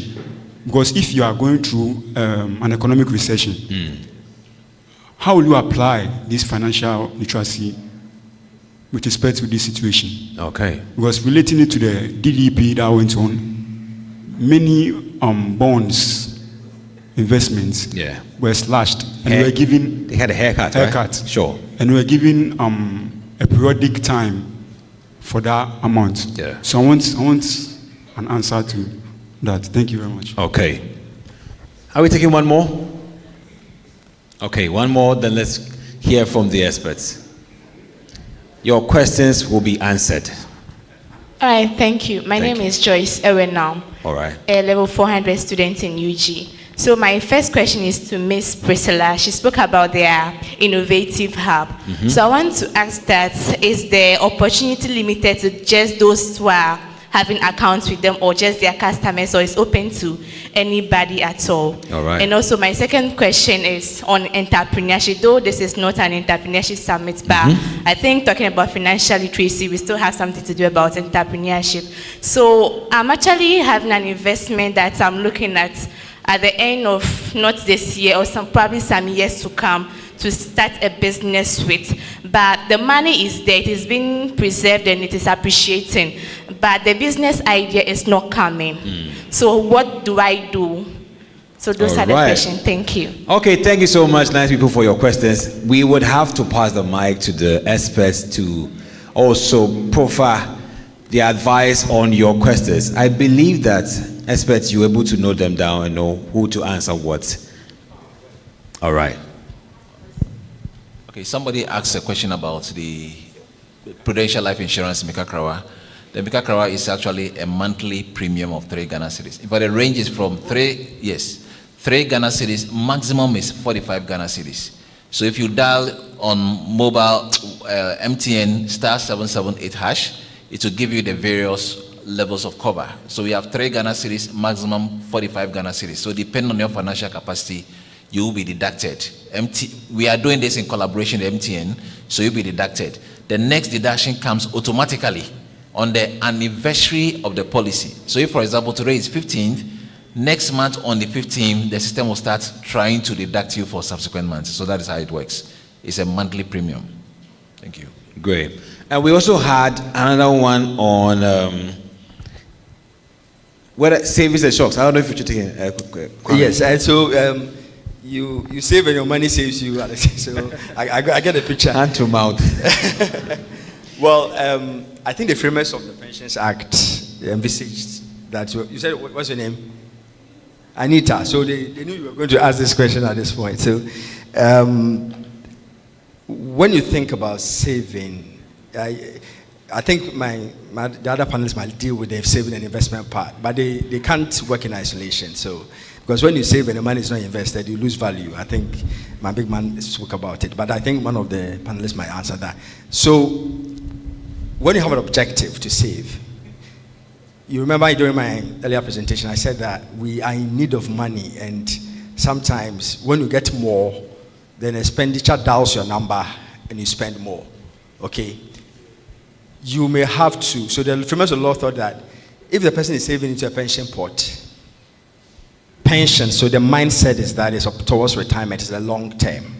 But what happens intermittently? What happens when you have to rely on some funds to take care of some business? So you need to divide. So there are 2 sub-wallets, okay, or sub-accounts. So for example, we have 70% into a savings wallet, which is invested, and we have the 30% into a retirement wallet, which is the long term. so that you can fall on the 70% as and when you have, because no matter how small 30-20% of your saving or investment is, because it's going to run for a long time, it's going to grow, into some money that will be significant for you. Don't forget that all the investments the industry players here have spoken about, always invest or go into instruments that returns should match inflation of some sort, so that you preserve value. Inflation will erode the value of your money with time. So all the investment returns are, when you are investing or when you save, always have the mindset that a portion will be for, like you are saying, contingencies or all those things that come up. But a portion should go into the long term. And if you do that at this stage, I can assure you, by the time you go into the job market and all, you realize that your long-term saving, that's more money, has grown to some appreciable level. So that's my advice. Always have a split. Put the greater part into the ones that you can touch. You don't want to go into the one that put a small part, because that is going to run for a long time. And I can tell you, if interest returns is around averagely 18%, on the average, and you invest 50 cedis every month, I can tell you in 10-20 years, you are in the money. When you say you are in the money, you understand? You are in the money, you understand? And I expect that we all try to be in the money at some point. So always try and put that small portion and rely on this. I hope I have helped you anyway. Thank you very much. Yes. Let me just add just a quick one. In all these discussions, critically is discipline. You can have all the information. I was just shocked. Did you say 3 cities or 30 cities? I beg, say it again. 3 cities, actually. 3 cities. So we don't have an excuse. It's just pure discipline. I have a young man staying with me who comes and says, me mama afraid, so I took all the money that I saved and sent it home. I said, how can you do that? If you are earning 1,000 cedis, the idea should be for the family to know that you are earning 500. So let your family work with 500. You understand? But if as soon as they increase you get small money, or you broadcast it to the whole village, then you're in trouble. And again, when you start working, or even now, any increment you get as income, discipline. Stay on the same expenditure pattern.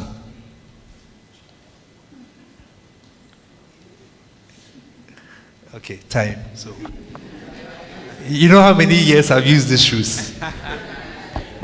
Yes. Okay. Okay, so to Anita, savings to save you. That's why it's called savings. If you save, it has to save you. You need to move from savings to investment, and that also answers your question. The gentleman who said he doesn't save anymore and he invests. You need to save to come to the point where you can invest. And investment is taking risk. But investment will not just save you, investment will give you higher returns. And that's why sometimes you can win and sometimes you can lose. And then when you come to the DDE issue, if Ghana was financially illiterate, that's why we got into the States we got in. Let's just call it as it is. So you're saving, and I talked about reputation being a capital. So if you're saving, let's say you reach 3,000, another friend of yours is saving. If 5 of you or 6 of you, you trust yourself enough, you alone 3,000, you can't do much in terms of investment. Let's be practical. But if the 4 or 5 of you come together and you all have 4,000, 20,000 can buy you an Uber. An Uber rider becomes an investment. It's working for you every month or every week. We decide the money is coming to A, tomorrow the money is coming to B, today. You can do that. And before you realize, you are turning around that Uber over and over and over again. You come to school, maybe you come with pocket money. Your mom gave you 3,000, gave another 3,000. If credence or trust is amongst you, you can buy an investment which can yield you returns, give you that kind of money that you do your normal cash flow or managing your life with. but then that car is there giving you returns, and eventually it is also a savings, and then you can, back your money out. The Innovation Hub, no, it's not only for Societe Generale Ghana staff, it's open to all. So you can come through with your ideas, and then we take it from there. I think Madam Abba has a question, so we'll take it. Or some clarity from Prudential on what we get from the 3 CDs when we save. Okay. Right, so before that, Madam Presla has actually touched on a lot of things that I wanted to touch on, the saving to save, the investment, because really you start saving and then you're able to invest. And I think sometimes it's just semantics. When we say save, you're not saying just put your money somewhere and don't do anything with it. No, there is the investment component. But also on the, Madam Presla talked on the bonds matter. So I think the question was that in such situations, does it render financial literacy void? Not at all. On the contrary, financial literacy is what makes you resilient in those times, is what keeps you grounded, because you understand even some of the investments that you went into. And I kind of fell victim myself when the bond issue happened and I had bonds. I panicked. But that's not what you're supposed to do. I sat myself down and asked, what was the goal of this investment? And if you understand what you're getting into, you will understand when the challenges come. Because bonds are long term. This is a 10-year bond. And within 10 years, are you really expecting that everything is just going to be the same? No, challenges will come, but because you understand what you have entered into, also understanding the gamble, no, for lack of a better word, that you have the risk, sorry, gamble is wrong, risk is right, the risk associated with the kind of investment that you have entered into. It makes you sane. And a lot of the uninformed conversations that went on and comments that were made is also what drove that panic for everyone to say, I need to withdraw my money. And if you do that, there is not enough liquidity to serve everyone, because that wasn't the point. So it doesn't render financial literacy void. On the contrary, when we are financially literate, we know how to navigate some of these challenges that come. And the challenges will come, because that's just how the world runs. So it's just important that we are grounded, especially in these times. And also on the insurance product, I think my biggest challenge mostly would be where the benefits come in. So for example, the Mekakra, because I have policies with Prudential Bank, so I was wondering why my RO did not tell me about Mekakra. So I want to find out, I mean, it's so low, the 3 cities is so low. What do you get from this kind of policy? But let me play the devil's advocate. We just opened the link and we saw that for the 3 CD, we'll get 650 CDs. You will have to clear that for us. 650 in terms of injury and 650 in terms of death. Who paid the 3 CD? Yeah. For that segment, of course, you can't be expecting to paying 3 CDs, and it's a business. Yeah, sorry. Those of you who are on social media, recently we had to pay a premium of 1 million Ghana cedis. I don't know how many of you saw that. You can go to Prudential, our website, and realize someone was giving 1 million Ghana cedis. Now, this is an insurance policy in the mainstream, okay, where the premium is a bit substantial. Now, we are talking about financial inclusion. We are talking about people in the informal sector who don't have enough money to buy high premiums. So this one have been purposely designed for those in the informal sector and those who don't have the financial capacity to buy bigger or higher premiums. The total benefit on whichever premium you pay, if you look at the total benefit, it is 1,000 times the premium that you pay. So for example, if I'm paying 45 Ghana cedis, you can start the registration process and see. When you go to the summary, before you click on one to confirm, you see that the total summation or the total amount of money you qualify as a claim is 1,000 times how much you are paying as your premium. If I'm paying 36 cedis, the total claim that I qualify to claim is 36,000 Ghana cedis. Now, this 36,000 is categorized into different benefits. We have a portion that goes into total permanent disability. We have some that goes into accidental benefit. For example, 15,000 Ghana cedis if you are paying the 45 Ghana cedis one. If your dependent also should pass away accidentally, we pay another 15,000 Ghana cedis to you.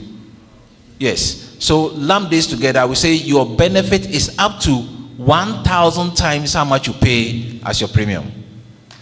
Yes. All right.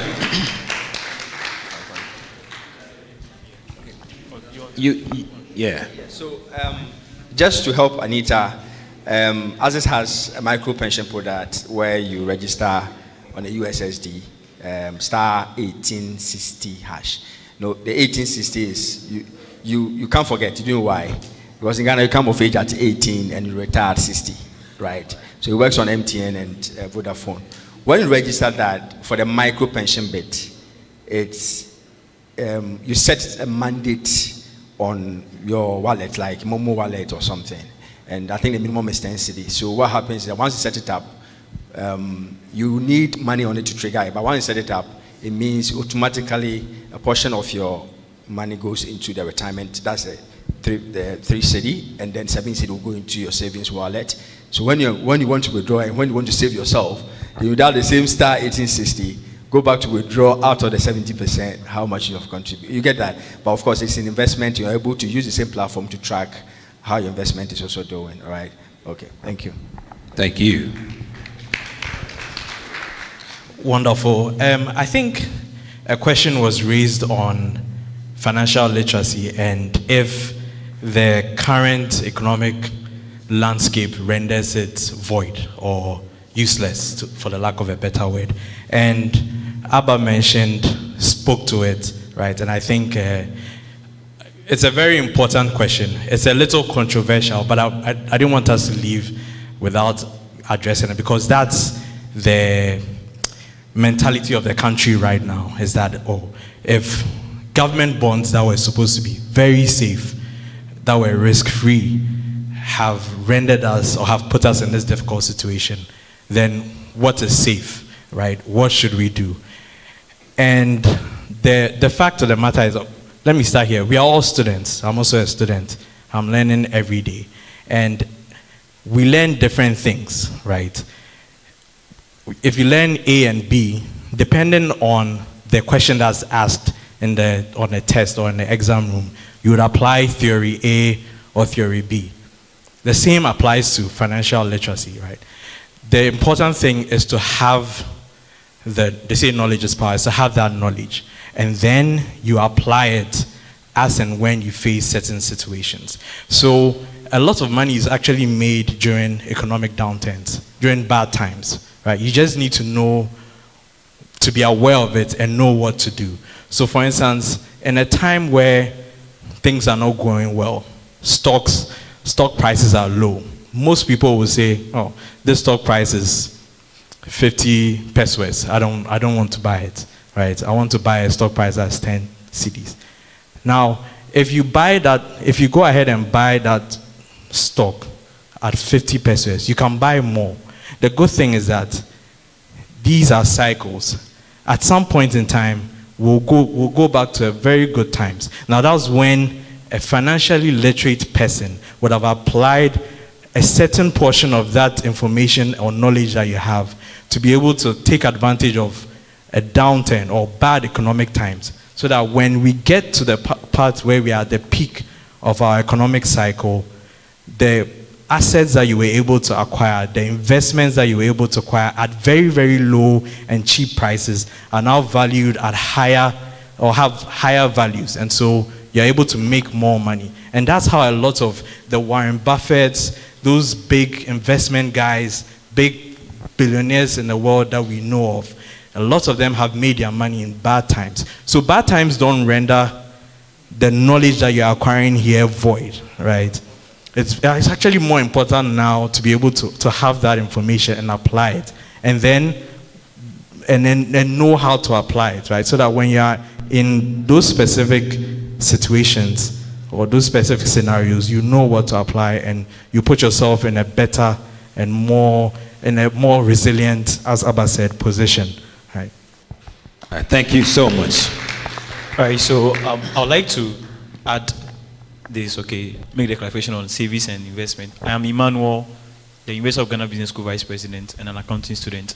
So I read a course last semester, Investment Fundamentals, and I got to understand the difference between savings and investment from some basic principles. Now, savings is just like a stagnant water, and investment is a flowing water. So savings gives you that temporal safety, and not a long term. You get my point. And so let me use biblical context. So remember, God gave talents to people. Some went to hide theirs. That is savings. And some went out there to use their talents and brought higher returns. Do you understand? So it's better you go into investment than savings. Do you get my point? In simple terms, you can see me after this. I'll use the investment and fundamental basics to explain the part to you.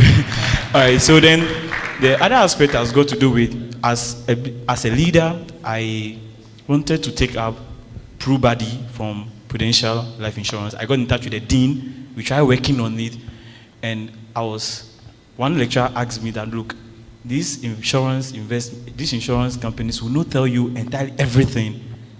Then I got back. I said, no, what is this lecturer telling me? So the lecturer gave me 4 months to really go and research about what I want to go and do for the whole University of Ghana Business School, or else I'll leave office and the successful administrations will suffer. So I got in touch with lecturers from the finance department, accounting department, so we could sit down and understand the benefits.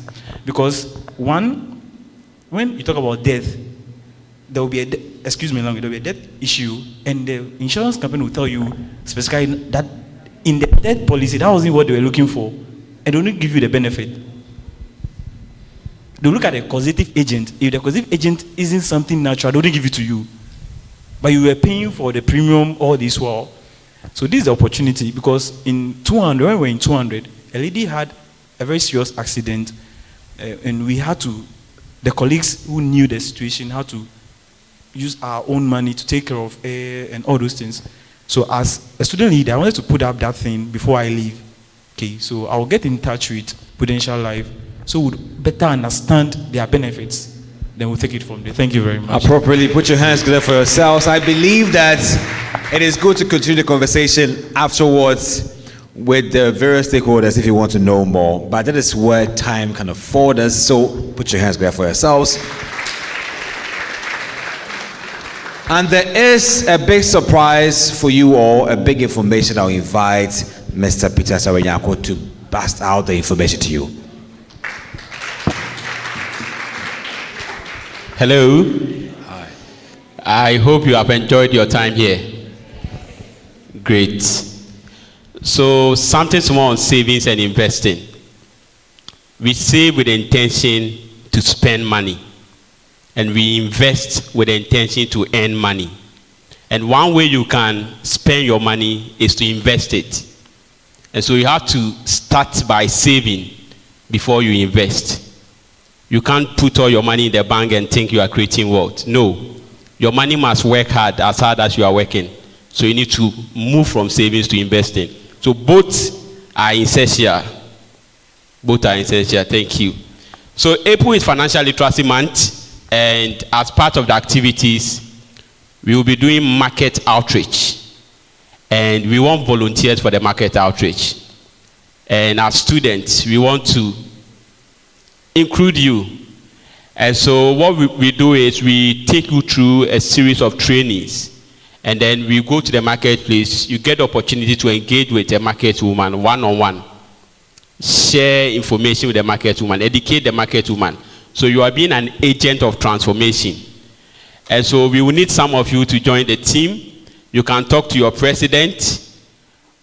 When we are having these activities, we make provisions for your transport, we give you some allowance, we provide you some souvenirs. So talk to your president. If you are interested, get in touch with him, and he will give your name to us. If you're happy about that, yes, you can. So we want to work with you so we can touch the informal sector. And so April, we are doing market outreach. We are also doing school outreaches. We are going to various schools to engage the students. We are glad Prudential Life is on board, SG Bank is on board, Access Pension is on board. And so 2024 Financial Literacy Month is going to be super, and we want you to join us. Thank you very much.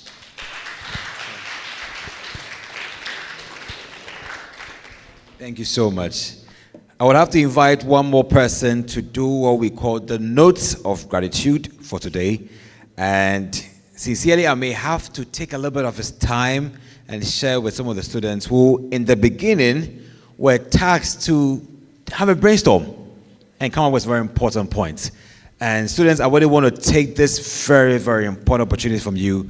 It is time for you to come up and then tell us the ideas that you were able to brood and then share with the house. Quickly, all right? Can we do this in 2 minutes or 5 minutes? Yeah. All right. There she comes. So, all right. So, you can come up here and then introduce the task that was given you and how did it go? What were the points that you guys came out with shortly so we can proceed and bring the event to an end? Okay, thank you very much for this opportunity. So when we came, we were tasked to discuss on some of the ways to be able to maintain a stable or sustainable financial community. Yes, so we were asked to list 10 points, and we went according to that. So we have listed 10 points.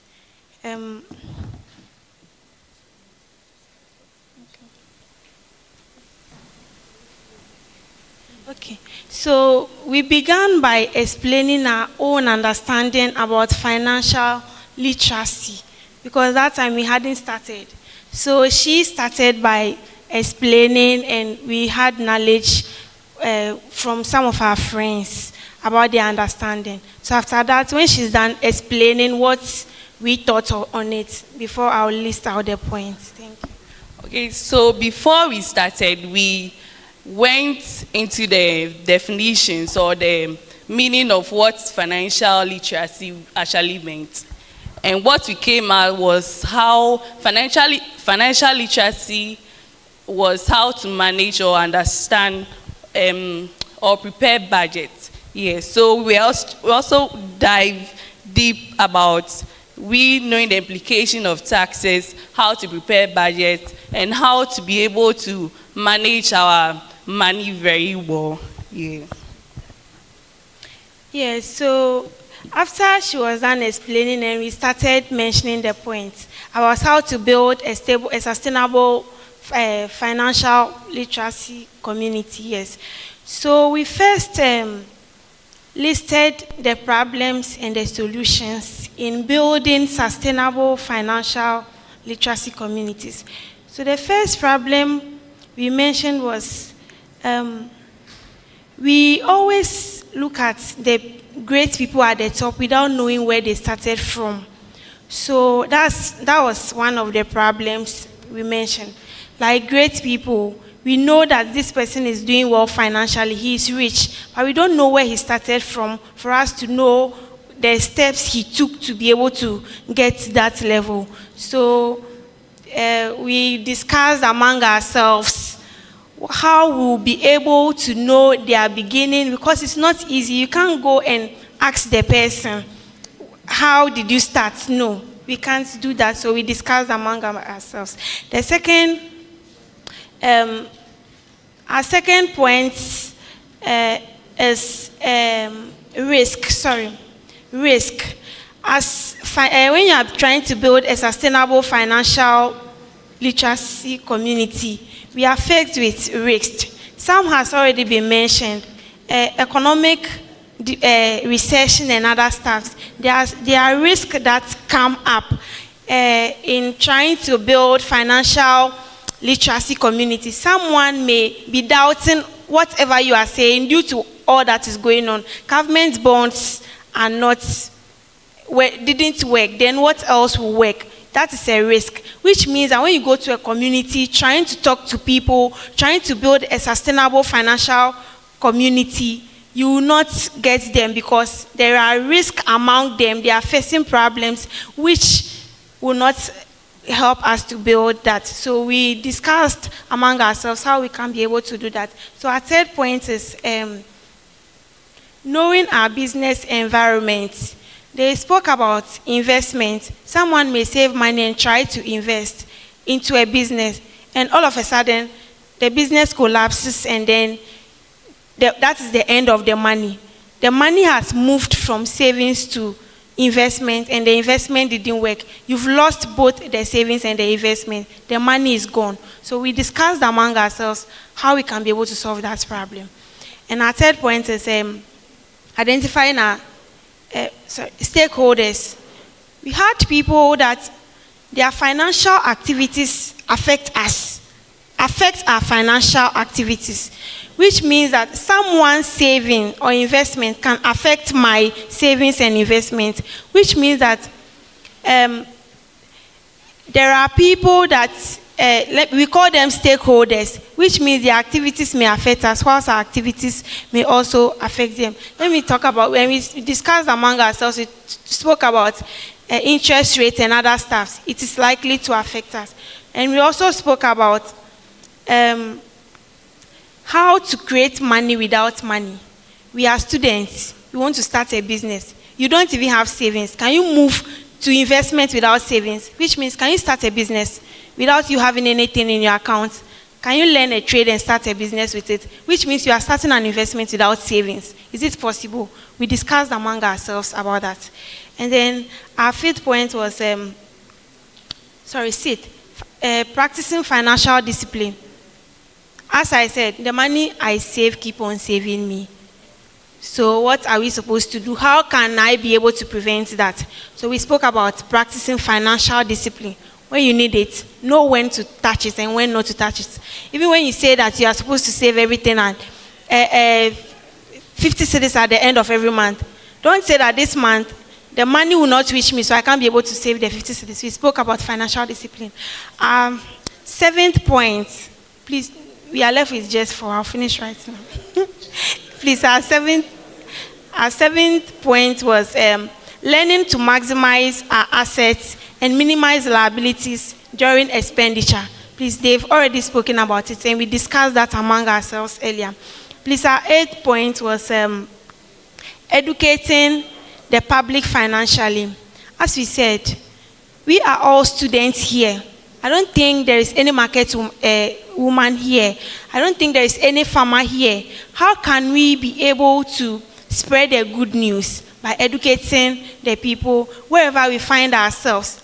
Sometimes the education is not just about what we've learned here. Your experience in an investment can serve as education to somebody. You tried and you failed. What happened before you failed? You can be able to use that avenue to help somebody. So thank you very much. So thank you very much. So at the end of our lesson, we actually made a pattern or brought up a pattern in which we were able to save or maintain our financial stability. So the 3 patterns are, whenever you have money, you divide it into 3. So that's the first one is that you take 1/3 of it, you save it, and then you also take the other 1/3 of it, you invest it, and then you take 1/3 of it, and then that is what you use for your expenses. Yeah, thank you very much for your question. Isn't it brilliant? Put your hands together for them. Thank you. Thank you. It is wonderful. The task has been accomplished. And let me invite up here the man who set the ball rolling with this task for him to also help us with a note of gratitude. The president for ProPatria Limited and also advisory board member for CFLE Africa, Mr. Daniel Oferedemko. Put your hands together for him, please.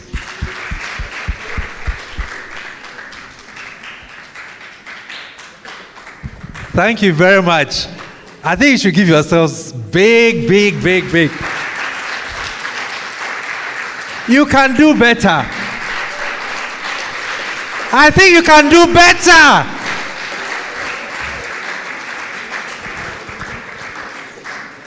Wonderful group.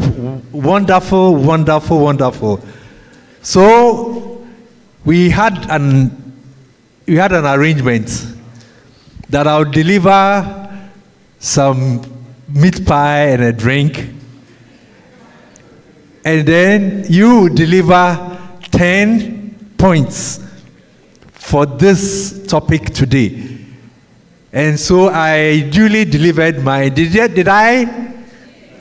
Okay, and you have also duly done that. And so we thank each other, or we thank ourselves.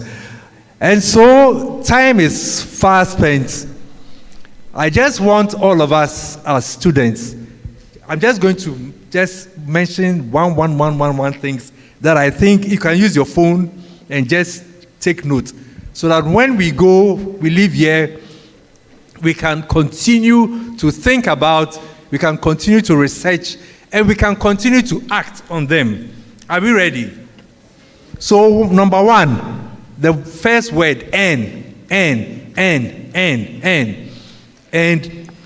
in line with that, just put into brackets, multiple income stream.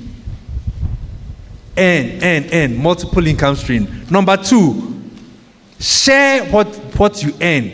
Share. And another word you can say, budget.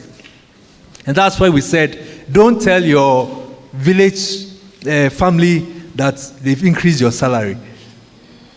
So share budget. Number three, when you do that, a portion is for saving. The third word is save. You build enough savings out of which you do investment. Otherwise, your investment will be almost meaningless. Number four, invest. Are we all there?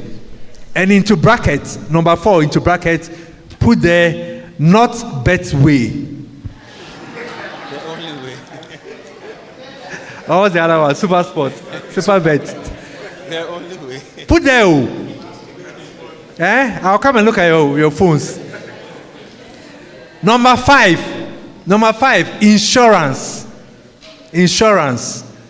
And when I mentioned insurance, my mind was on the big one. But we have now seen that 3 cities. Sure. I hope we don't wake up tomorrow to find that it's not 3 cities. So it's 3 cities, is that right? For the last time. Only. For the last time, 3 cities. Only, okay. So the fifth one is insurance. Number 6, as you do all these and you become bigger men and women, which you are going to become anyway, then number 6 is estates. You start thinking about your estate, and some of our resource people talked about mortgage and even using your mortgage. We have people who actually did mortgage, pay off mortgage, and then you start another mortgage. So you have houses building up and other forms of estate. Okay? Number 7, retirement plan. Start now. Because every single day is a day to your retirement. I remember those days when I was like you, not long ago, in tech, in the 80s. And all too soon, we are here. Hello, it's coming. So start retirement plans now. And then, number 8, start looking at legacy. At the end of the day, when all is said and done, what are you going to leave as your legacy for the world? Hello. If you start thinking about the legacy, you will work towards it. And at the end of the day, your legacy can be a community that you have affected. Your legacy can be people, orphans. Is there an orphanage you want to support? Whatever it is, start thinking of your legacy for now. Go back to your communities. As Peter said, that's the executive, the CEO of CFLE Africa, opportunities abound. Not only for CFLE Africa, the market outreach, but just volunteer. Go to Access, to Prudential, to SG Bank, to all the resource people. Come to the Chartered Institute of Bankers during your holidays when you have time and say, I am coming to volunteer because I was at the conference. And I will tell you that the work you do for your volunteer, put it on your CV. Hello? So for some of my children, and when I say children, not only biological, but by the time they had finished university, they already had a CV. Because there were times that we would go and tell, let's say, Axis or Prudential that we will give you 500 CDs as parents. So at the end of the month, you give it to my child. So my child thinks he's earning money, but he doesn't know that it's from the same source. So start volunteering now and see what the future holds. I see wonderful future for each and every one of us. If you agree with me, clap for yourselves. And I'm saying again that I see a wonderful future for each and every one of us here.